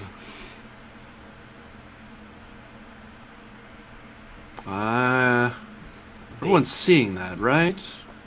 Moon will say warily, kind of resting his hand on the blade, not nearly as confident in magic, more attached to the steel on his hip than he is the magic that's around him. I thought I told you all there were things in the mist. Yeah, I thought you meant like wolves, not whatever that was. Or those were. Wolf, maybe. There are all sorts of monstrosities. Half-wolves, half-boars, vampires, unspeakable tentacled creatures. You name it. Caspian, are we safe? Did he do it Gaffer, right? I mean, we seem to be okay for now. Oh, okay. But, you know, we shouldn't linger. Oh, okay. For some reason, Moon doesn't want to take breaks that much now. There is one place up ahead that will prove dangerous. There are those who hold us back at the crossing. Oh? a narrow valley up ahead and a small bridge. These caves are populated by creatures of the night. It'll be best for us to cross in the daytime. Even then, some of them are feral and they may attack. Doesn't your tree protect us? We have And further that's to go. sacrifice? We have just a little further to go before we're under the protection of the tree. And even with the protection from the fog that the mages laid down, when these creatures get your scent, they don't leave you alone. And in a narrow passing like this, there's no way around.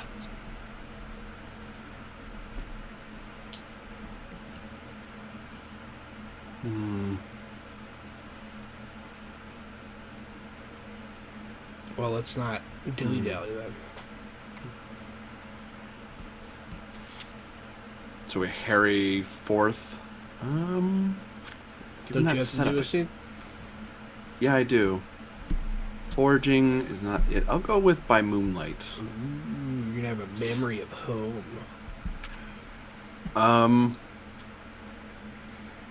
So we have to make the crossing in daylight, right, to avoid the danger? Mm-hmm.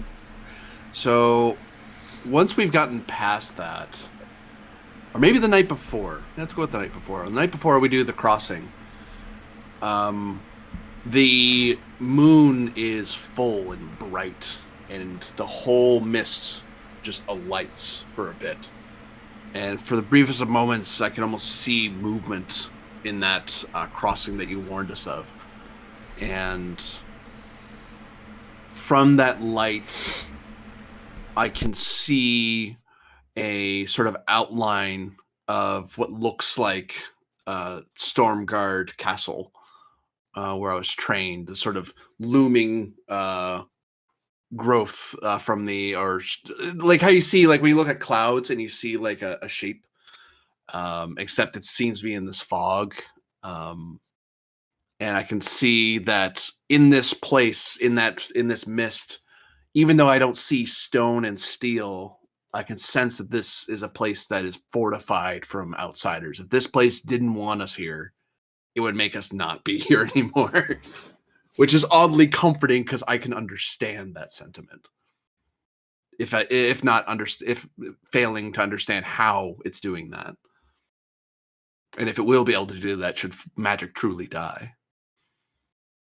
I think it would be cool if instead of getting the chance to cross, if maybe we were attacked in the night and the Grey Rangers came to our aid. The next thing we're doing is going to the Hall of the Woods and receiving the hospitality of the Grey Rangers, and I think this would be a cool time for them to show up. We start fighting, we're overwhelmed by vampires, Grey Rangers show up, and then we all travel out at daylight. How do you two fight? I'm curious. Obviously, we know what I'm doing.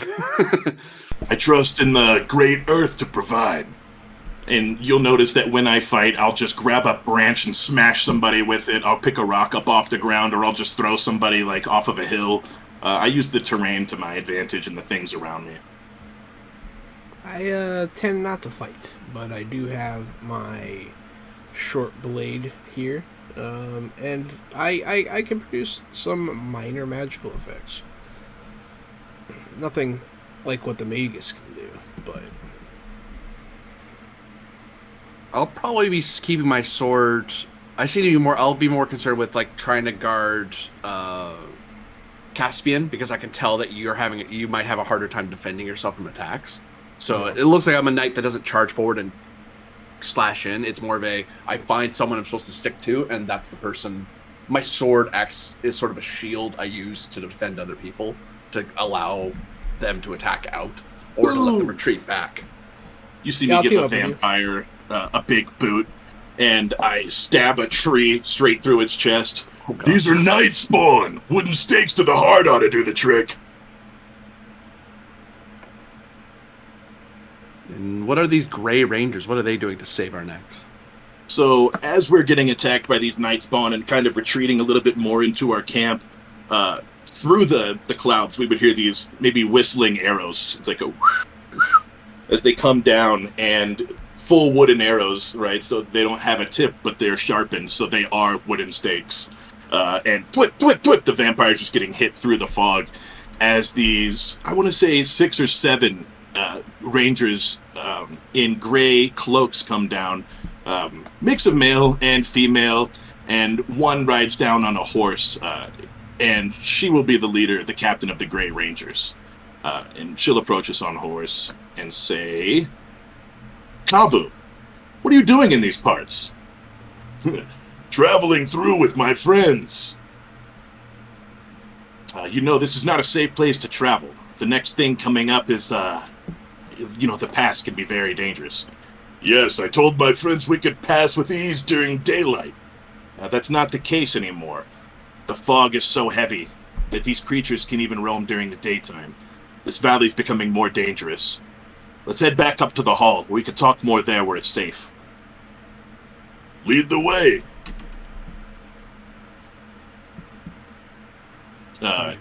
In case you guys want to add anything to the scene or have any questions. I'm taking vampire teeth, and no one can stop me. Okay. I'm going to attach them to arrows so I can turn people with arrows and unleash my vampire army. No, I'm just kidding. Okay. I like all that. That's all good. I mean, if it actually works, I hear Castle Stormguard's always looking for extra fighting. Vampire army. It's frightening. Boom, boom, boom. So all 3 of us went, and then the Magus goes to the Hall of the Woods. How do you think the woods? How do you think the Magus feels about these Grey Rangers, since they are enjoying? He now has their hospitality now. Very friendly guy. He has lots of friends. I would think that he likes the Grey Rangers more than the Barleytown guy. I'm thinking Grey Rangers would be sort of like the Night's Watch in Game of Thrones. They protect the fog and the denizens within the fog, and they have these different outposts that they stay at, but they're not regular members of society. Once you become a Grey Ranger, your life is a Grey Ranger. And so some of them are ex-criminals, some of them were widowed, and they sort of gave up their lives. It's a last decision for a lot of people, and pretty dangerous. If you don't get lost in the fog, then you might get killed by what's inside of it. A secret order, but they're not a secret. Mm-hmm. I like it.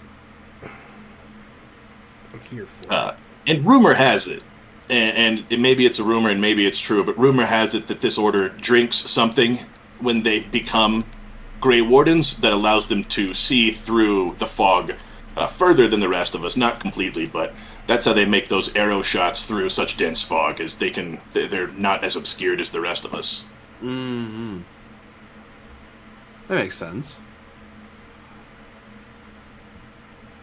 I think I'll tag on that there's probably some level of tension between myself and the Grey Wardens. Like, I'm a knight of the Storm Queen from Stormguard, and these are the Rangers of the Mist. So it's one of those, but I'm not showing a hostility toward them, and I'm obviously not with an army or with a unit. I imagine the Magus is kind of the reason they're not making me go away.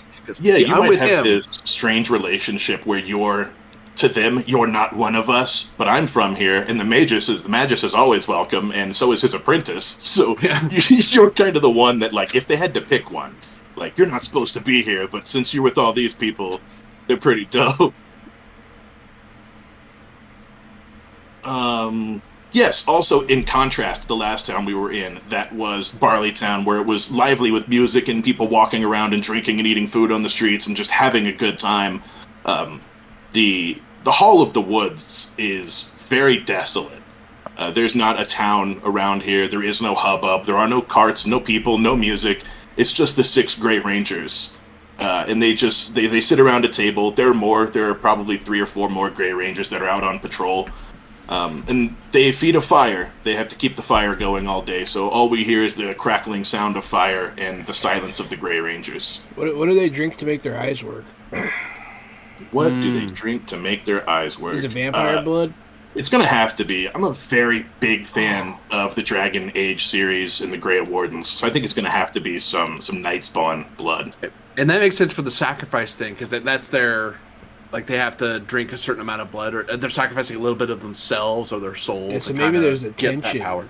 with the Magus, because they're not completely human. Yes, and if we dig into it, there is a cellar under this building where after you drink the blood, you're locked in the cellar for 3 days to make sure you don't turn into a vampire, and if you do, they have to kill you.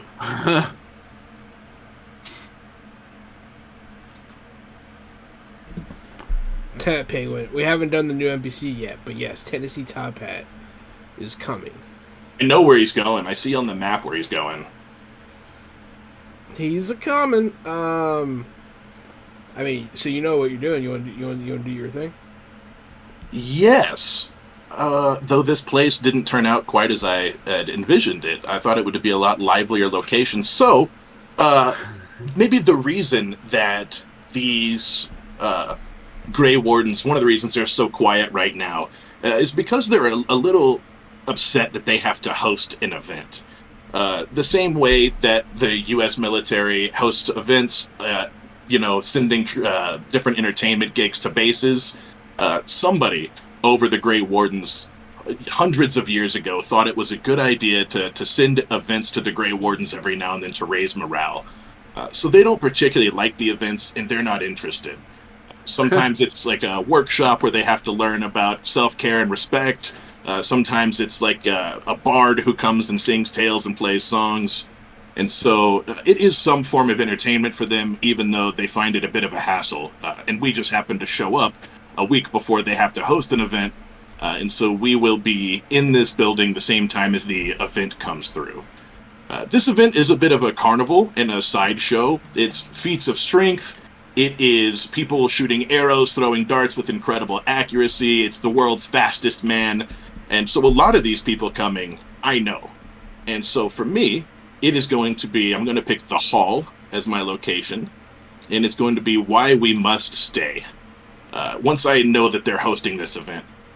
We have to stay. There's no way we can go. I looked at the bill of who's coming. Even Tennessee Top Hat will be here. He's my greatest nemesis in the ring. If we have a show to put on, it'll be the greatest show you've ever seen. Who or what is a Tennessee Top Hat? It's when she's lying on the bed. And I know you haven't heard of Cabo the Giant, but Tennessee Top Hat? He's an even bigger attraction than I am. He's 7 foot tall and wears a top hat. It's another foot. He towers over me if you include the top hat. It's a foot long friggin' hat. He wears that hat so that he can be the tallest man in Mistwood. Without it, I've got him beat. he's like Doug Dimmadome. It's only a week. Look, it's gonna take us a week to get out of the Misty Woods anyways. Let's just stay here and enjoy ourselves for once. I would not mind a chance to learn more about these mysterious Grey Rangers and the Hall of the Woods. There's much history in these walls, I think. Also, Tennessee Top Hat might bring his moonshine, his moonlight nectar. You're gonna love it. It's one of the tastiest drinks in all of Mistwood.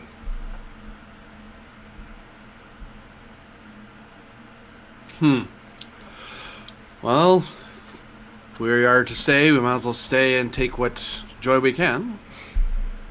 I'm doing the thing. My turn. Wait, is everyone done? Okay. Suck it. Circle of Ancients, a disturbing ritual. I followed the Grey Rangers into the woods one night. As they seemed to be up to something, I witnessed them strap a live vampire to a sacrificial stone and impale him. Upon this stone, the blood that flows during the ritual is consumed by the Grey Rangers. Their eyes glow faintly. I did it. I did the thing. I liked it. Is that Do you get spotted? Yeah. No.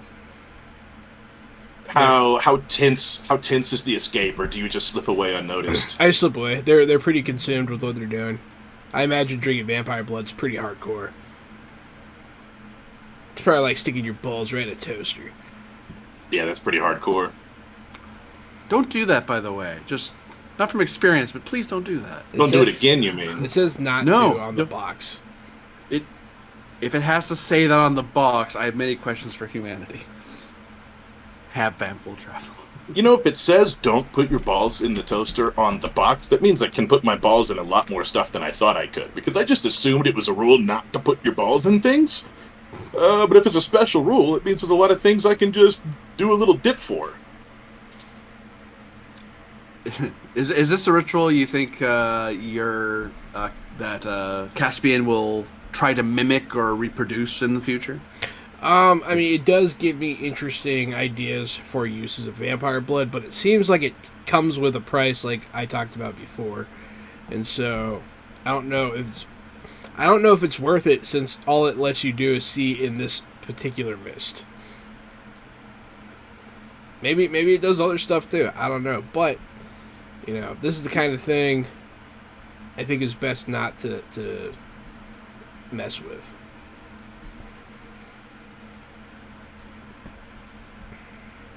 That's it. I think I have a follow up on that. Hunting ground. That's it. No, I'm just kidding. Go ahead. Now, when you have a dice roll like this is where one of these three things is the prompt. The query we track in the hunting grounds is 2, the life you take. So, just for completeness sake, if I got the second one, 4 to 5, I would have added wounded, or someone would have gotten wounded as a trait. And if you got this one with the little leaf, this prompt changes your one of the characters. So you change your name, one of your traits, and it turns into something else. So 1 to 3 is not bad, although now I have to tell about the life I took. So there's the immediate hunting grounds. There's the Mistwood itself. There's the Hall of the Woods, and there's all this preparation and so on going on. Moon knows he's not terribly welcome, and he's being suffered. But, he's doing nightly rounds, so to speak. He's walking about, ignorant of the Circle of Ancients ritual, and only vaguely aware of the tales that Kabu told of locking people away into the basement of this place, and the Magus probably warning me not to go too far. Don't go no farther than the local hunting grounds for where they forage for local food sometimes. But if you go any further, you're in the Mistwood proper, and you'll be in danger. While I'm walking out there, I just hear this loud snarl of a voice, and then a rush of wind heading toward me. I spin around and just turn and pull my sword and just jab it forward. And I just see that the red eyes of this vampire just staring at me. And I just slice. I kind of panic and throw him over. And that doesn't kill him. So I end up fighting him for a while until eventually shoving him back. And he kind of falls back into like an upturned like branch. And he just kind of looks down and just vanishes. And it's just the captain of the Wardens will step out.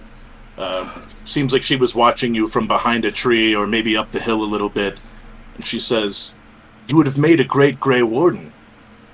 If you ever find yourself disgraced, you'll be welcome here amongst our family, should you pass the trials."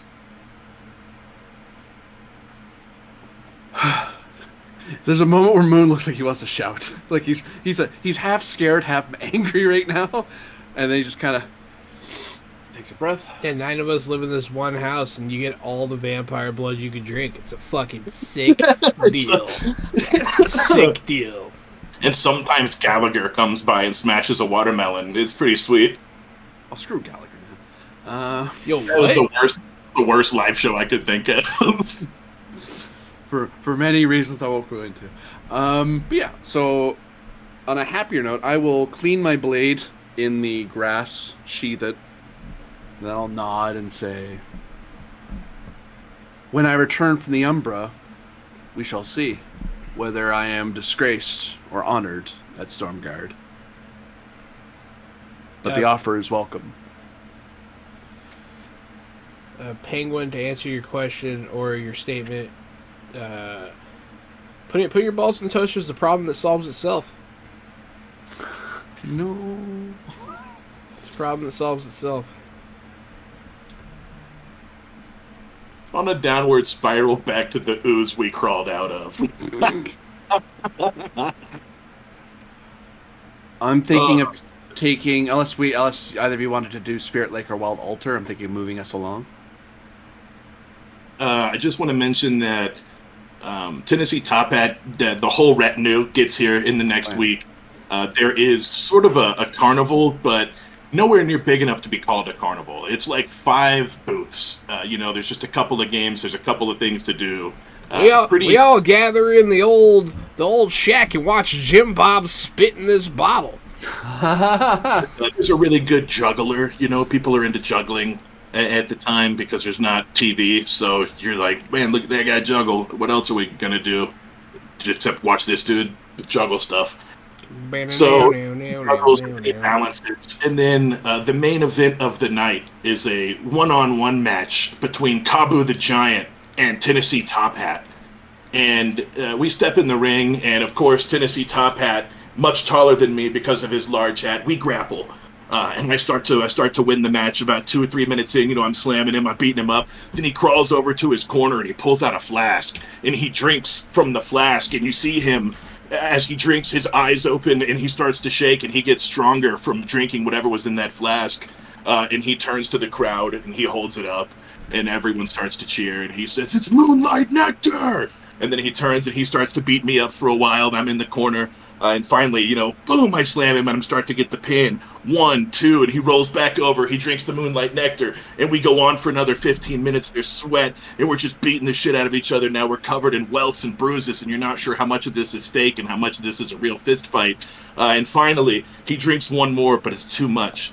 It's just a little bit too much of his booze. He starts to get dizzy. He starts to see double. And then, boom, lights out as a huge fist from Kabu the Giant just knocks out Tennessee Top Hat. The hat goes rolling outside the ring. I put both my arms up. I am the tallest man in Mistwood. I bellow as the applause start from the smattering of applause from like the dozen people who were here. It was still a hell of a show, even though it was a small crowd. And now I'm ready to leave this place. I like that Tennessee Top Hat is just Abe Lincoln. Yeah. That's all I see in my head, just a shirtless Lincoln. I mean, you're not wrong. I'm there with you. Even taller, though. Even freakier proportions. 4 score. And I'm gonna kick your ass. I'm thinking either I'm thinking of taking Spirit River, if only because there's a choice branch up ahead, and I was thinking either of you guys could take that one instead of me taking the choice for the next split in the road. Do a Spirit River. So once we get done with all the celebrations and enjoying the festivities and so on, the Magus will. He seems in somewhat brighter spirits since he got to enjoy some of the festivities, but there's a sort of a bit more tiredness to him because he is he used some of his magic before, and some price was exacted from him that we probably don't truly understand, but he does.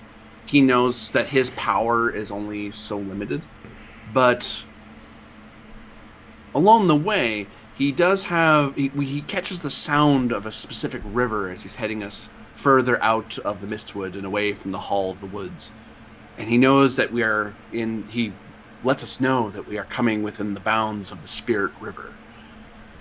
And he looks to Caspian and says, from there, you can gather water to use for your payments and reduce and rejuvenate the mana within. This will be but a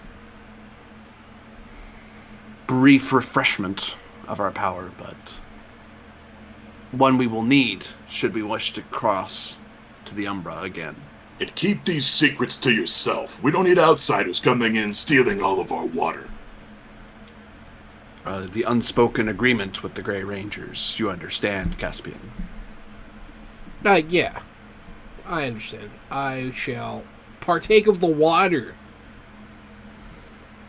I'm almost imagining this water as when it's gathered up. There, you can hear this hauntful sort of sound of, if not singing, it's not a woeful dirge or mourn or wail. It's more of this soft whisper that if you were far away, you might mistake it for water. It is water, but as you get closer and you're actually gathering it up, you can see the twirl and mix of spirits moving about. Whether they're spirits of people or of animals or spirits of the river, only Caspian and Magus truly know. And Moon just nods and okay, I'm kind of creeped out. That's oh, there's faces in there. All right then, I'm just leaving. And then when more don't spread the secret, I'm like, oh, of course not. I'm here to. My sword is for you, Magus. I will. If you ask me to keep secrets, I will keep secrets. Besides, I don't think anyone would believe me in the first place. Oh, something hides from view. So while we're walking next to this river, I've got my eyes open. I'm just kind of looking down at my feet, making sure I don't trip over anything. And I kick something. Whoa. Guys, I found something. And I'll start to dig. And I dig out a pretty big canoe, a boat that can fjord this river with all of us. We could float downstream if we wanted to with this boat as I uncover it, a little bit dug up and a little bit hidden in the grass. We could save some time if we sail. I've been down this river many times. My ancestors bathed here. In fact, my mother bathed in this river when I was just a baby. So they say that might be why I'm so big. The Spirit River, it's a way of life around here. It will guide us if we get in the boat.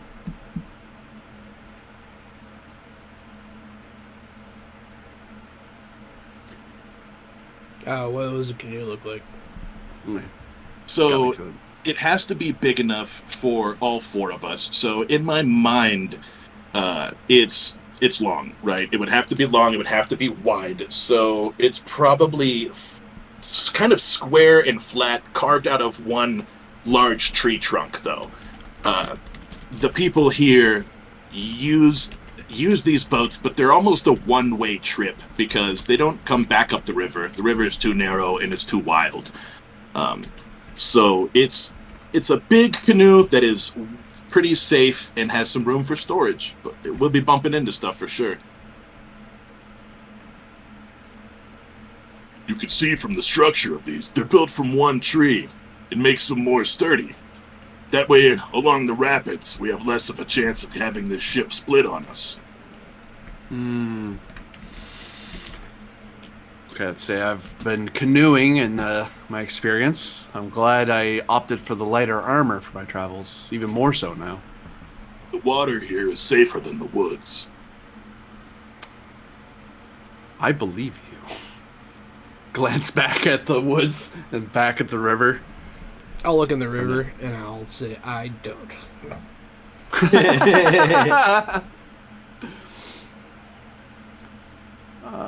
Is the river fork part of this, or is it part of the next thing? It's part of this. Oh. Is there any more, or is it just those four? It's just these four for us. Okay. I'm thinking that we probably got in the canoe and started moving along the Spirit River.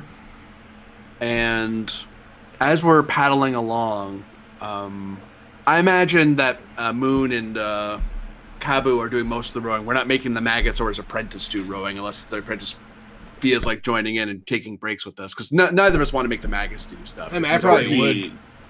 I might just be power rowing in the front, just pulling it along, telling stories, and talking to you guys.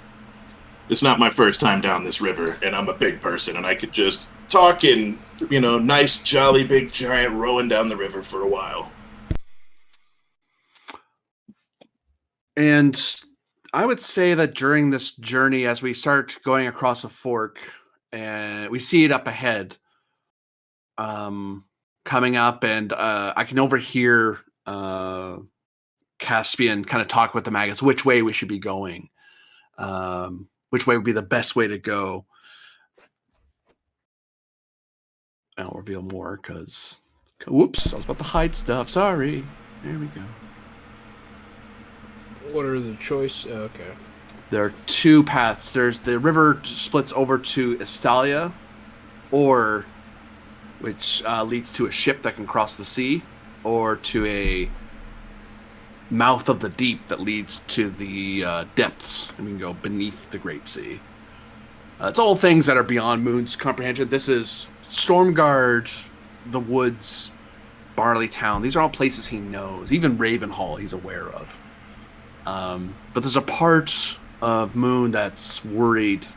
He regrets not going back to the Stormguard Mountains, his home, or seeing his friends back at Castle Stormguard, if only because he has this very, very dark feeling. Maybe it's from the river, but he's not sure he's coming back because of how dire the fall of magic would be for the land if he were to fail, if he could come back from such a failure. He would have liked to said a final goodbye, if nothing else. Well, Though he does wonder what Kabu and Caspian may regret. But as far as what we regret, Yeah, if anything. I mean, there's always regret for leaving home. You know, I miss my family. I don't know if I'll ever see them again. But, you know, they paid good money to have me educated. And that brought me all the way here eventually, so. When you're this size, people want you to do one thing. I kind of regret doing that one thing. Sometimes I smashed people who shouldn't have been smashed. Sometimes I crushed people who should have been crushed. But now I try to crush bad guys and smash bad guys instead of people who are just minding their own business, travelers. I did some years as an outlaw, and I regret that time. I feel like it made me wiser in the end, but the price I paid for that wisdom isn't worth it some days.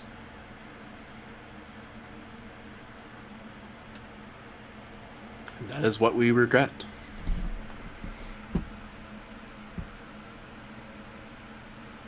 All this talk will have me drifting to memories of my parents. And I will remember when I was very young, living in my village. My father wanted better for me. And they sent me off pretty young to a school in the mountains to become a studied man.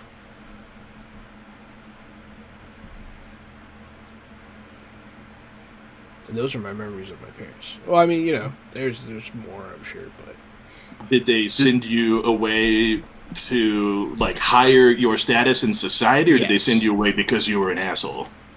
They sent me away to higher my status. Were they of that social tier, or did they, like, save up their whole lives to make you better than they had it? They weren't bad off. It was just, they're trying to give me a step up.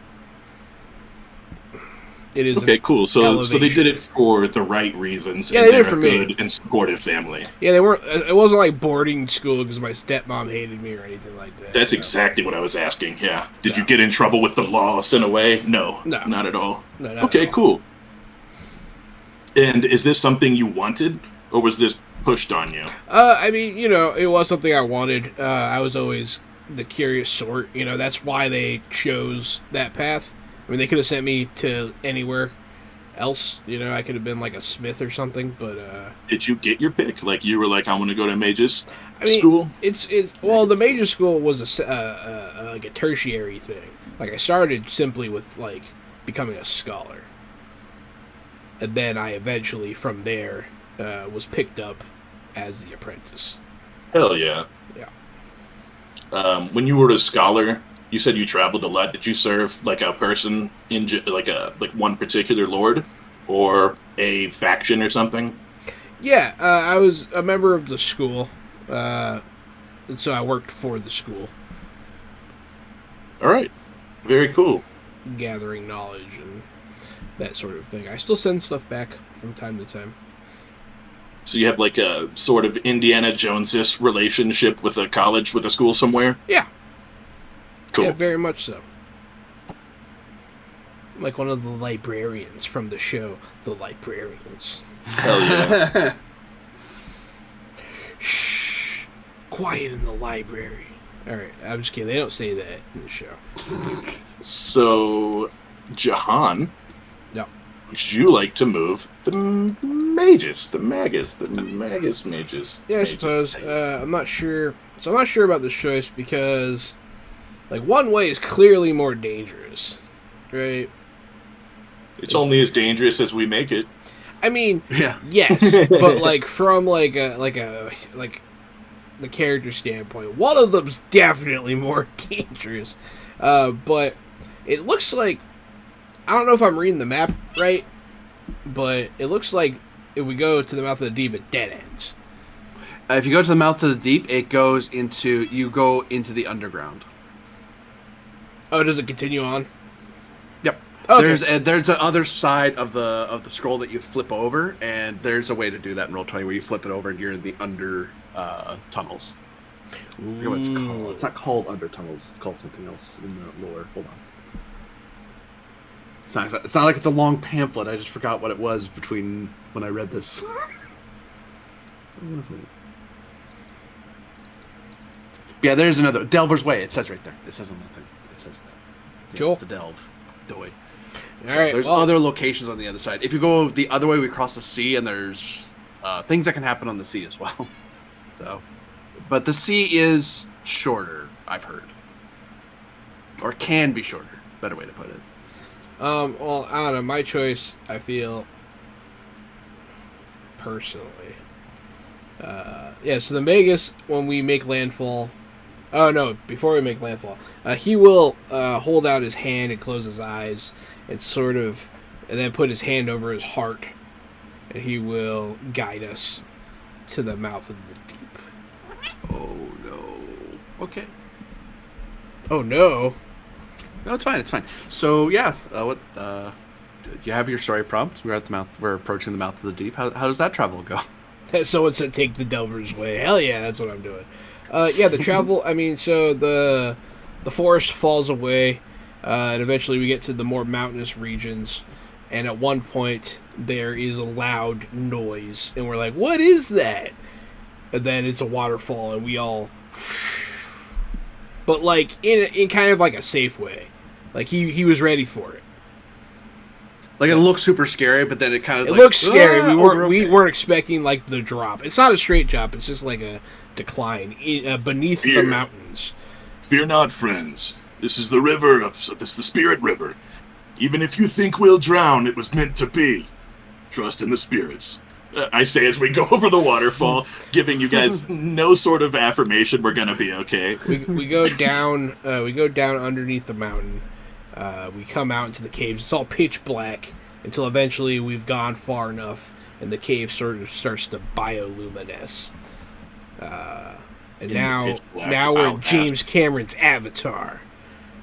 Are we still alive? Except is without it pitch black for everyone? with all of the cultural appropriation. A change in temperature? Oh, the temperature changes. There you go. It becomes much cooler. Hotter, colder? Yeah, it becomes much cooler beneath. Well, we're coming from probably cold because it's heading towards winter now, and we were in the water. Because we got into fall, and now we're in... So you know what? No, it's gonna be a strange clawing warmth and humidity down here. It's like we're in an armpit that smells like minerals. You know, you say that, I know what that is. I've hiked in certain places. We're like, where are we? Oh, yep, that's you're smelling the rocks over there. Should we go in there? Probably not. Oh yeah, man. We got them caves in Texas too, and I like them. Yeah, they have a smell. They have a taste. Like you can taste the. Mm-hmm. Yep. Like you can taste the walls just by standing there. It's really weird. Schnozberries taste like schnozberries. Oh, these carrots are all musty. It's robot chicken. It was dick. It was funny. All right. Yeah. So we're down here. And then was there a thing? I think there's a thing that I wanted to do. I think it would be cool if suddenly the Spirit River became more and more shallow until our boat just beached at the end of this cave, as if the river just suddenly started to end somewhere along the way. And this is the end. This is where the Spirit River has decided to take us. Yeah, that's fine. That's fine. I likes it. Does anybody want a scene, or should I just do it? If you have one ready to go for it. I have an idea, but I find trace of mysterious footprints or tracks, and I go to investigate the Dark Dwellers. roll a d6. You know, Corbinian, don't tell me how to live my life. I got a 4. How they are like beasts, what draws them close. Okay. Yeah, I'll eventually find myself. We'll find ourselves following a path that'll lead to a large cavern, and these creatures will come from the deep.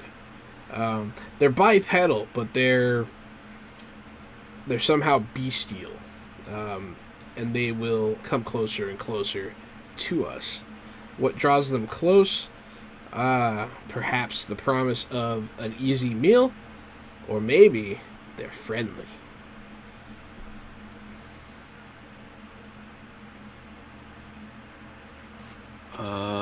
Caspian, what do we do? As I look around, kind of worried and thinking I have to draw my sword again. Just be calm. I'll put my hands up in a non-threatening manner and lull them into a sense of security as they realize we mean no harm. And then they will take us to their palace. No, I'm just kidding. Perhaps they will. They will take us to their palace, and we shall marry their women and become their kings. That could have been worse. Yeah. And the story's over, though. That's it. That's how we were. Nice. We're like, we don't need magic. We have Dark Dweller wives. They're the people of the caves. So, so what's up? We're cool with them? Do they take us back to anywhere?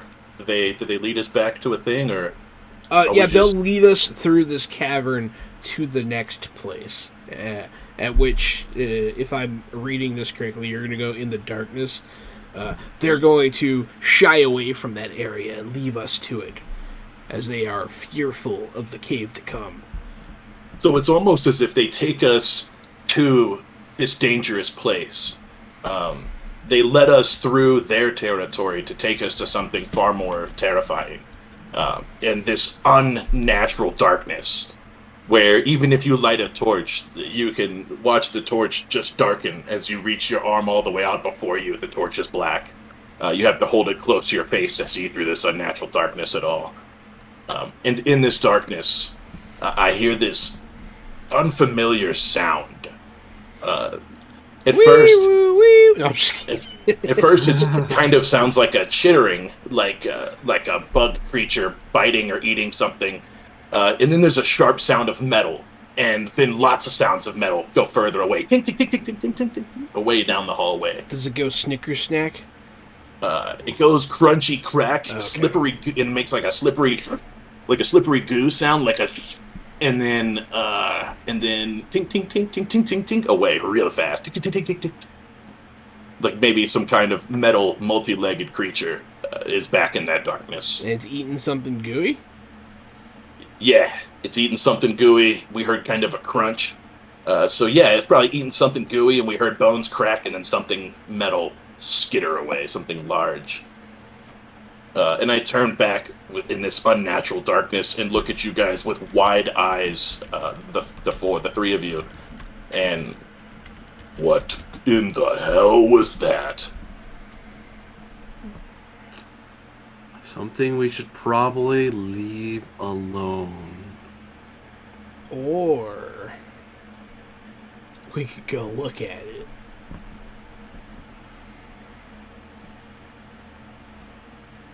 But probably not. That's fine. Something so unnatural may lead us to the Umbra.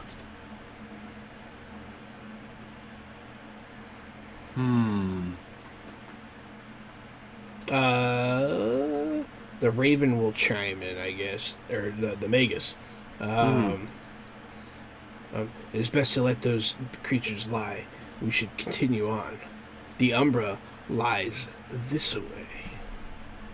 That way we don't have to wonder.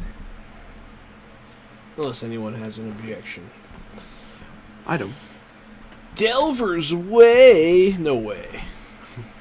I will say that as we're carefully moving through this, the mouth of the deep, being led by the Dark Dwellers and being wary of the strange creature in the dark, what seems to run out from the passage that leads further and further away from the bright sun that we're familiar with, that we've traveled so many days under, there's this ethereal light that seems to emanate not from the walls or from any sconce or fire, but almost through the mist itself. It's like the tendrils of mist kind of illuminate just enough for the dark denizens to see. Where for them, this is there's some comments they probably make of, "Oh, this is seems to be good weather," or something along that effect. It's hard for me to understand them very well, but to me, it's that sort of light where you're seeing stuff by candlelight or from a very distant light. It's just enough that you can see and not run into stuff, but enough you do have to kind of slow down so you don't just. It's something you have to get acclimated to, and that's what seems to be running out from it. Is this sort of flowing mist that almost seems to make this grasping sort of gesture, which puts Moon at unease, but trusts that the Magus and his apprentice know what they're doing. Where does it lead?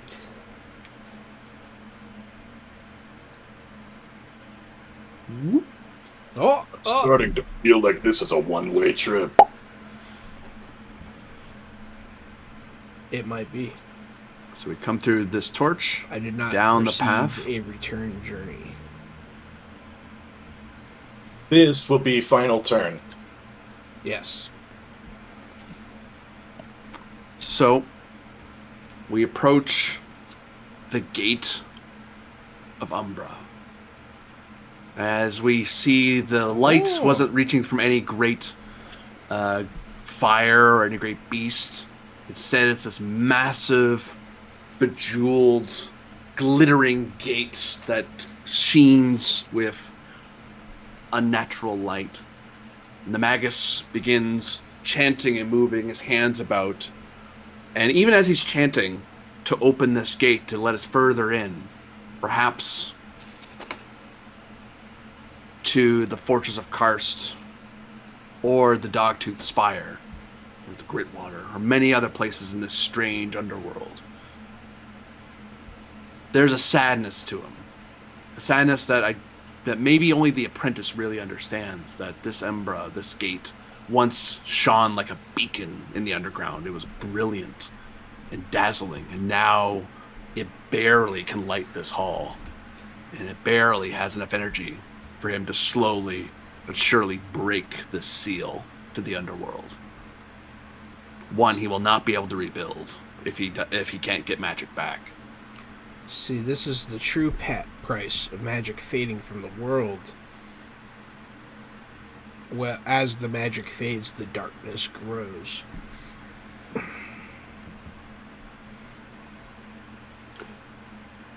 I'll say that as like a, to explain the Magus' sadness. And I'm gonna go ahead and take the monument here. That's cool. Go for it. Monument, a tale from my childhood. There will be a statue in the wall of a faceless being. It is a statue of the faceless watcher that watches everything that everyone's doing so that it can judge you when you die. A tale from my childhood. It's like scary Santa. Not Krampus though. It doesn't take you. It's just, it punishes you when you die if you're unjust, if you're cruel, if you're dishonest. He's making a list. He's checking it twice. He's gonna send you to hell if you're not nice. Pretty much, yeah.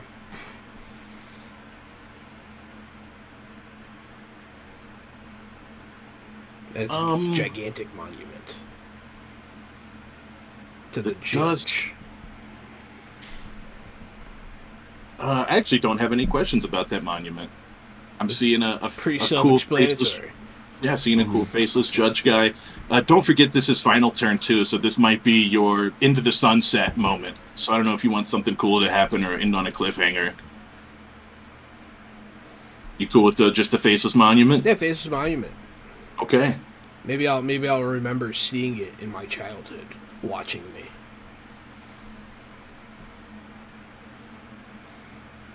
I am going to do Dusk Hills Caravan, the burden.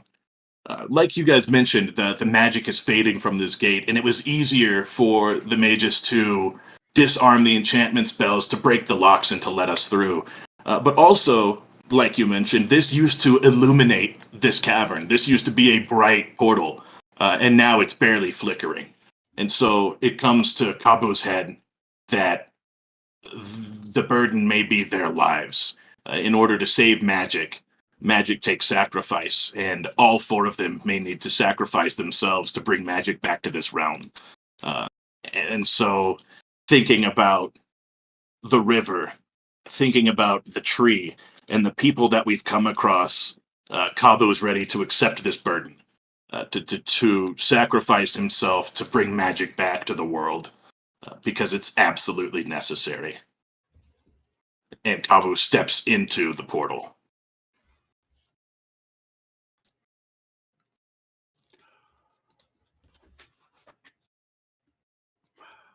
Moon will kind of stand there and look over at the monument and kind of at the gate.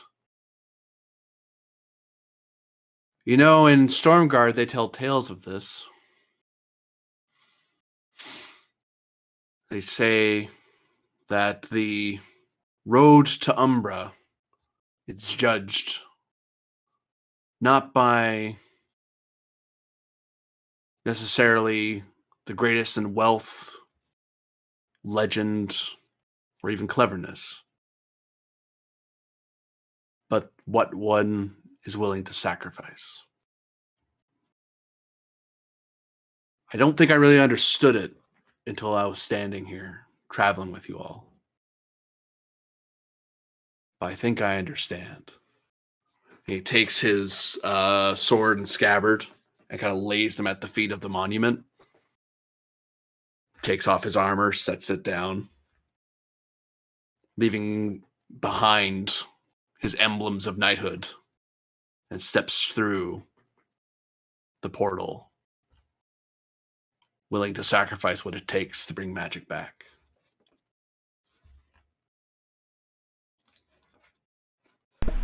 And I will follow both of you through the portal. Well, you're not allowed. No. Oh, snap. And then the mages steps through behind us, and the camera is zooming out on the horizon. We see this massive fortress in the distance to our south. And to our east, we see this huge spire, this giant sharp tooth sticking up out of the ground, with lots of rocks and a trail around it. So we know that these are sort of our two options, to approach this fortress or head off in the distance towards this shard. Oh, I'm all in on that fortress, dog. And then the credits start to roll as Jahan's character says, "I'm all in on that fortress, dog." Boom. They both sound cool. I was looking at them both ways. All the locations are like super weird now and dope. And so I'm because excited. you can get to the Daggertooth Spire, Gritwater, see the Crone, see the fortress. You can see how stories get really weird and different depending how people went through. It's getting real weird. What their stories were. This shit's painted on the side of a van somewhere, man. I'm excited. But yeah, how do we do the sunset? So sunset. So the one thing. So we did the last round. We did our last round of activities. If this is our last thing, which it might be, I imagine it might be. That'd be it. You'd roll up the scroll, put away the tokens, and away. If you were doing it as a multi-session thing, you would keep the cards aside and try to write down roughly where we left off, and we would restart at the Gate of Umbra and do everything. So we did the last round bit. The only other thing we have left at this point is to reflect. So we kind of make some casual conversation, reflection on the story we've created together. Things like a moment you enjoyed, appreciation of another player, a surprise, maybe an epilogue for your character, what challenged you, what you might try differently, an emotion or a memory that the game evoked, something along those lines. I think that being able to give other people skills is awesome. It cool. keeps people from like wanting to race each other to the thing where you get the skill point. Because you're like, I don't care. He'll take it, or he'll give it to me, or the other guy. It's kind of cool because it's not just for you. I like that game design. I always like giving my teammates boons and pluses and things for role-playing.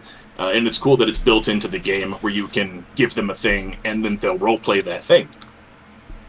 Yeah. I mean, it's interesting. It does a lot of things that it's not my typical cup of tea.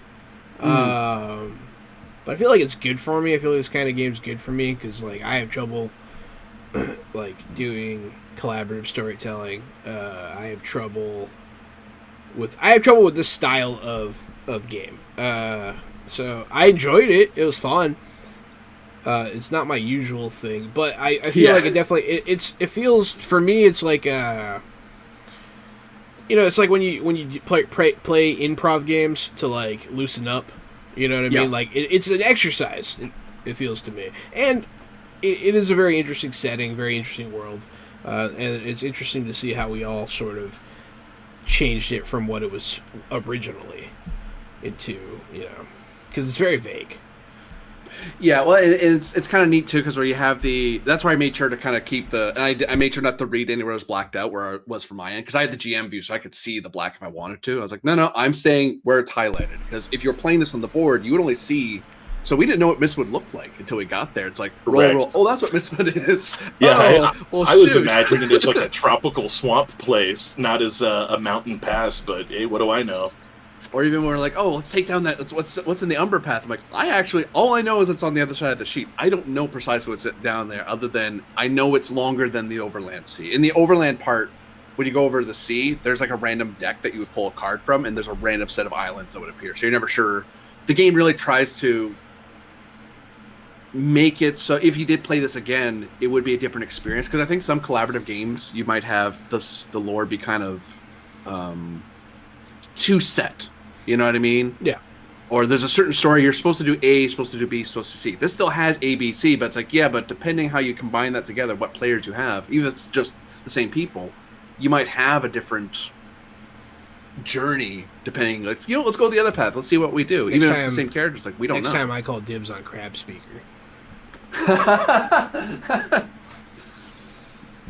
All dibs on Cabo the Giant.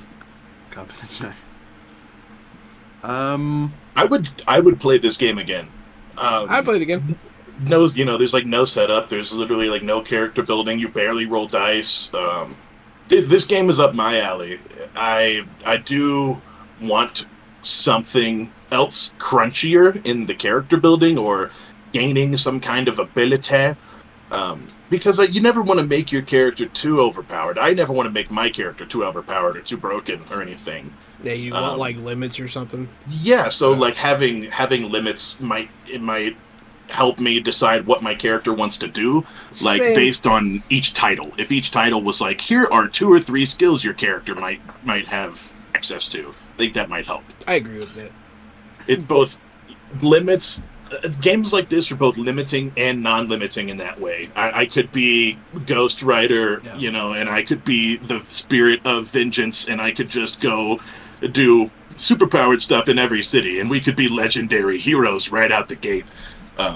But that's not really my vibe. I kind of wish they spoon-fed me a little bit on that. I would say my thought on that would be that it's similar to how creative writing works, is that the best thing for your character is not to be nice to them. It's to be the meanest person to them possible. Make your character's life miserable. My character, I didn't try to be overly dark, so I was trying to follow your guys' vibes. I'm not trying to go grimdark when you guys aren't going there, or go happy lucky sunshine time if that's not where you're going.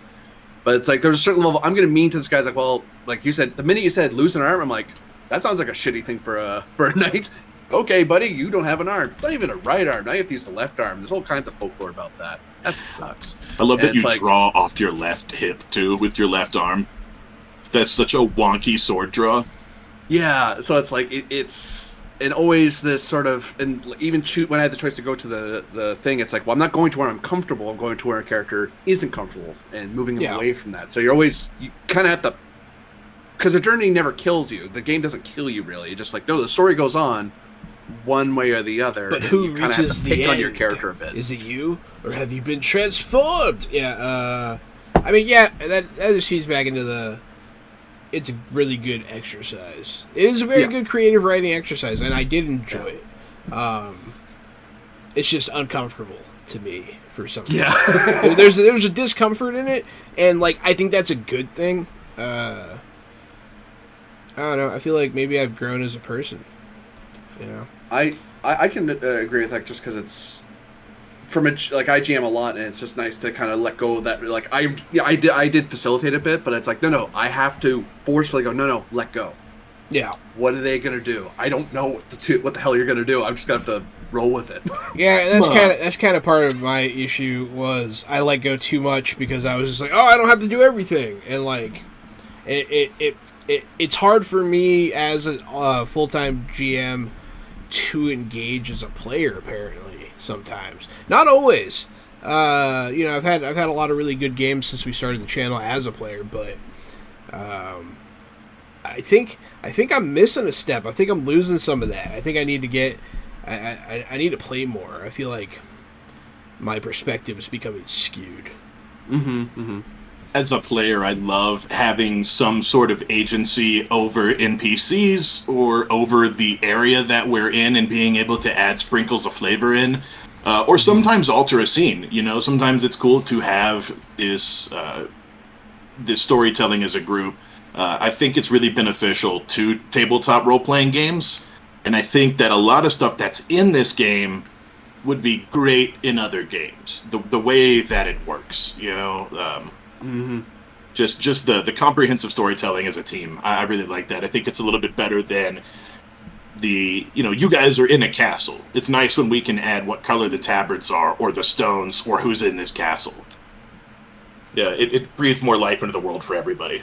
Yeah. But yeah, overall I liked it. Definitely recommend to anyone out there that's curious about it, check it out. Deercorn Games. Did anybody have anything else, or be good? The only thing I'll say, just to shout out the Deercorn a bit, there is the physical version that they have. There's the digital version, which is on Roll20 you can get. They also have another digital version at their store. They have other versions, like there's like City of Winter, and there's like other boxes that do other stuff. Yeah. So there's more of this. If you like Fall of Magic, you want more, there is more. But they don't have a digital yet, I don't think. They just have the base version. But there's like other stuff that they do, which I think is they do other games too. Yeah, they are an indie dev, and they are very cool. They're very nice too. I've spoken with some of them, and they were very nice. They were very quick to send over a play code to us, and I'm just glad we finally got to play it. I'm going to send them this video and be like, hey, thanks, guys. I thought of a thing that might be cool. if for each scene you did, you rolled a d6, and if you got a 1 or a 2, it went poorly, a 3 or a 4, it went well, or a 5 or 6, it went very well. That way you could also add some flavor to your scenes. Not only were you going to do a thing, but then you roll to see how that thing went. Yeah. I think that can be just that would further differentiate your playthroughs every single time. Could be cool. Yeah. I like that as a house rule for sure. Yeah, I like that. Yeah, that's a good house rule for sure. I do like that. But yeah, so this has been Fall of Magic from Deercorn Games. I have been Jehananon at RockFact on Twitter. It's me, Casualty CDG, and you can find me at Casualty CDG on pretty much all the social medias. We have a Facebook. We have a YouTube. That's Twitch. We have a Twitch. We have all the things. We're fresh out the box, TTRPG. You could just Google that, find our things, follow our things, like our things. We have a 200% approval rating, which means that anybody who watches our stream, a friend of theirs also likes our stream randomly without having ever watched it or heard of it. And so that's what makes us so special. So don't even tell your friends because they like our channel already. They'll enjoy our channel through osmosis. That's exactly right. Just being in a room with them, they will like our channel. Just if you rub your face against their face. Also, we have a podcast. It's called Fresh Out the Podcast. We talk about movies, streaming shows, video games. We get new episodes of that every Wednesday. That means this week we just released a brand new episode, and you should go listen to it. I talk to my arch nemesis and my sworn enemy, both Drew Munhausen and Jahan Navisi, the two biggest antagonists in my life. Thank you guys for your support, and we would kiss you on the forehead and tuck you in. And I've been AD Stringer, also known as Corbinian. You can find me at ElectricBetCHSR on Twitter. You can follow me here on Twitch under Corbinian. I do a weekly video game stream around 11 Eastern time. Doing Pathfinder this week, doing something else next week. Don't know yet what that's going to be. On Saturday at around 1:30 Eastern, I will be doing Traveler 5, and hopefully they'll actually get to their starship. I keep talking about it, but they will get it, I promise. Thanks everyone for watching. Have a good night. Stay fresh.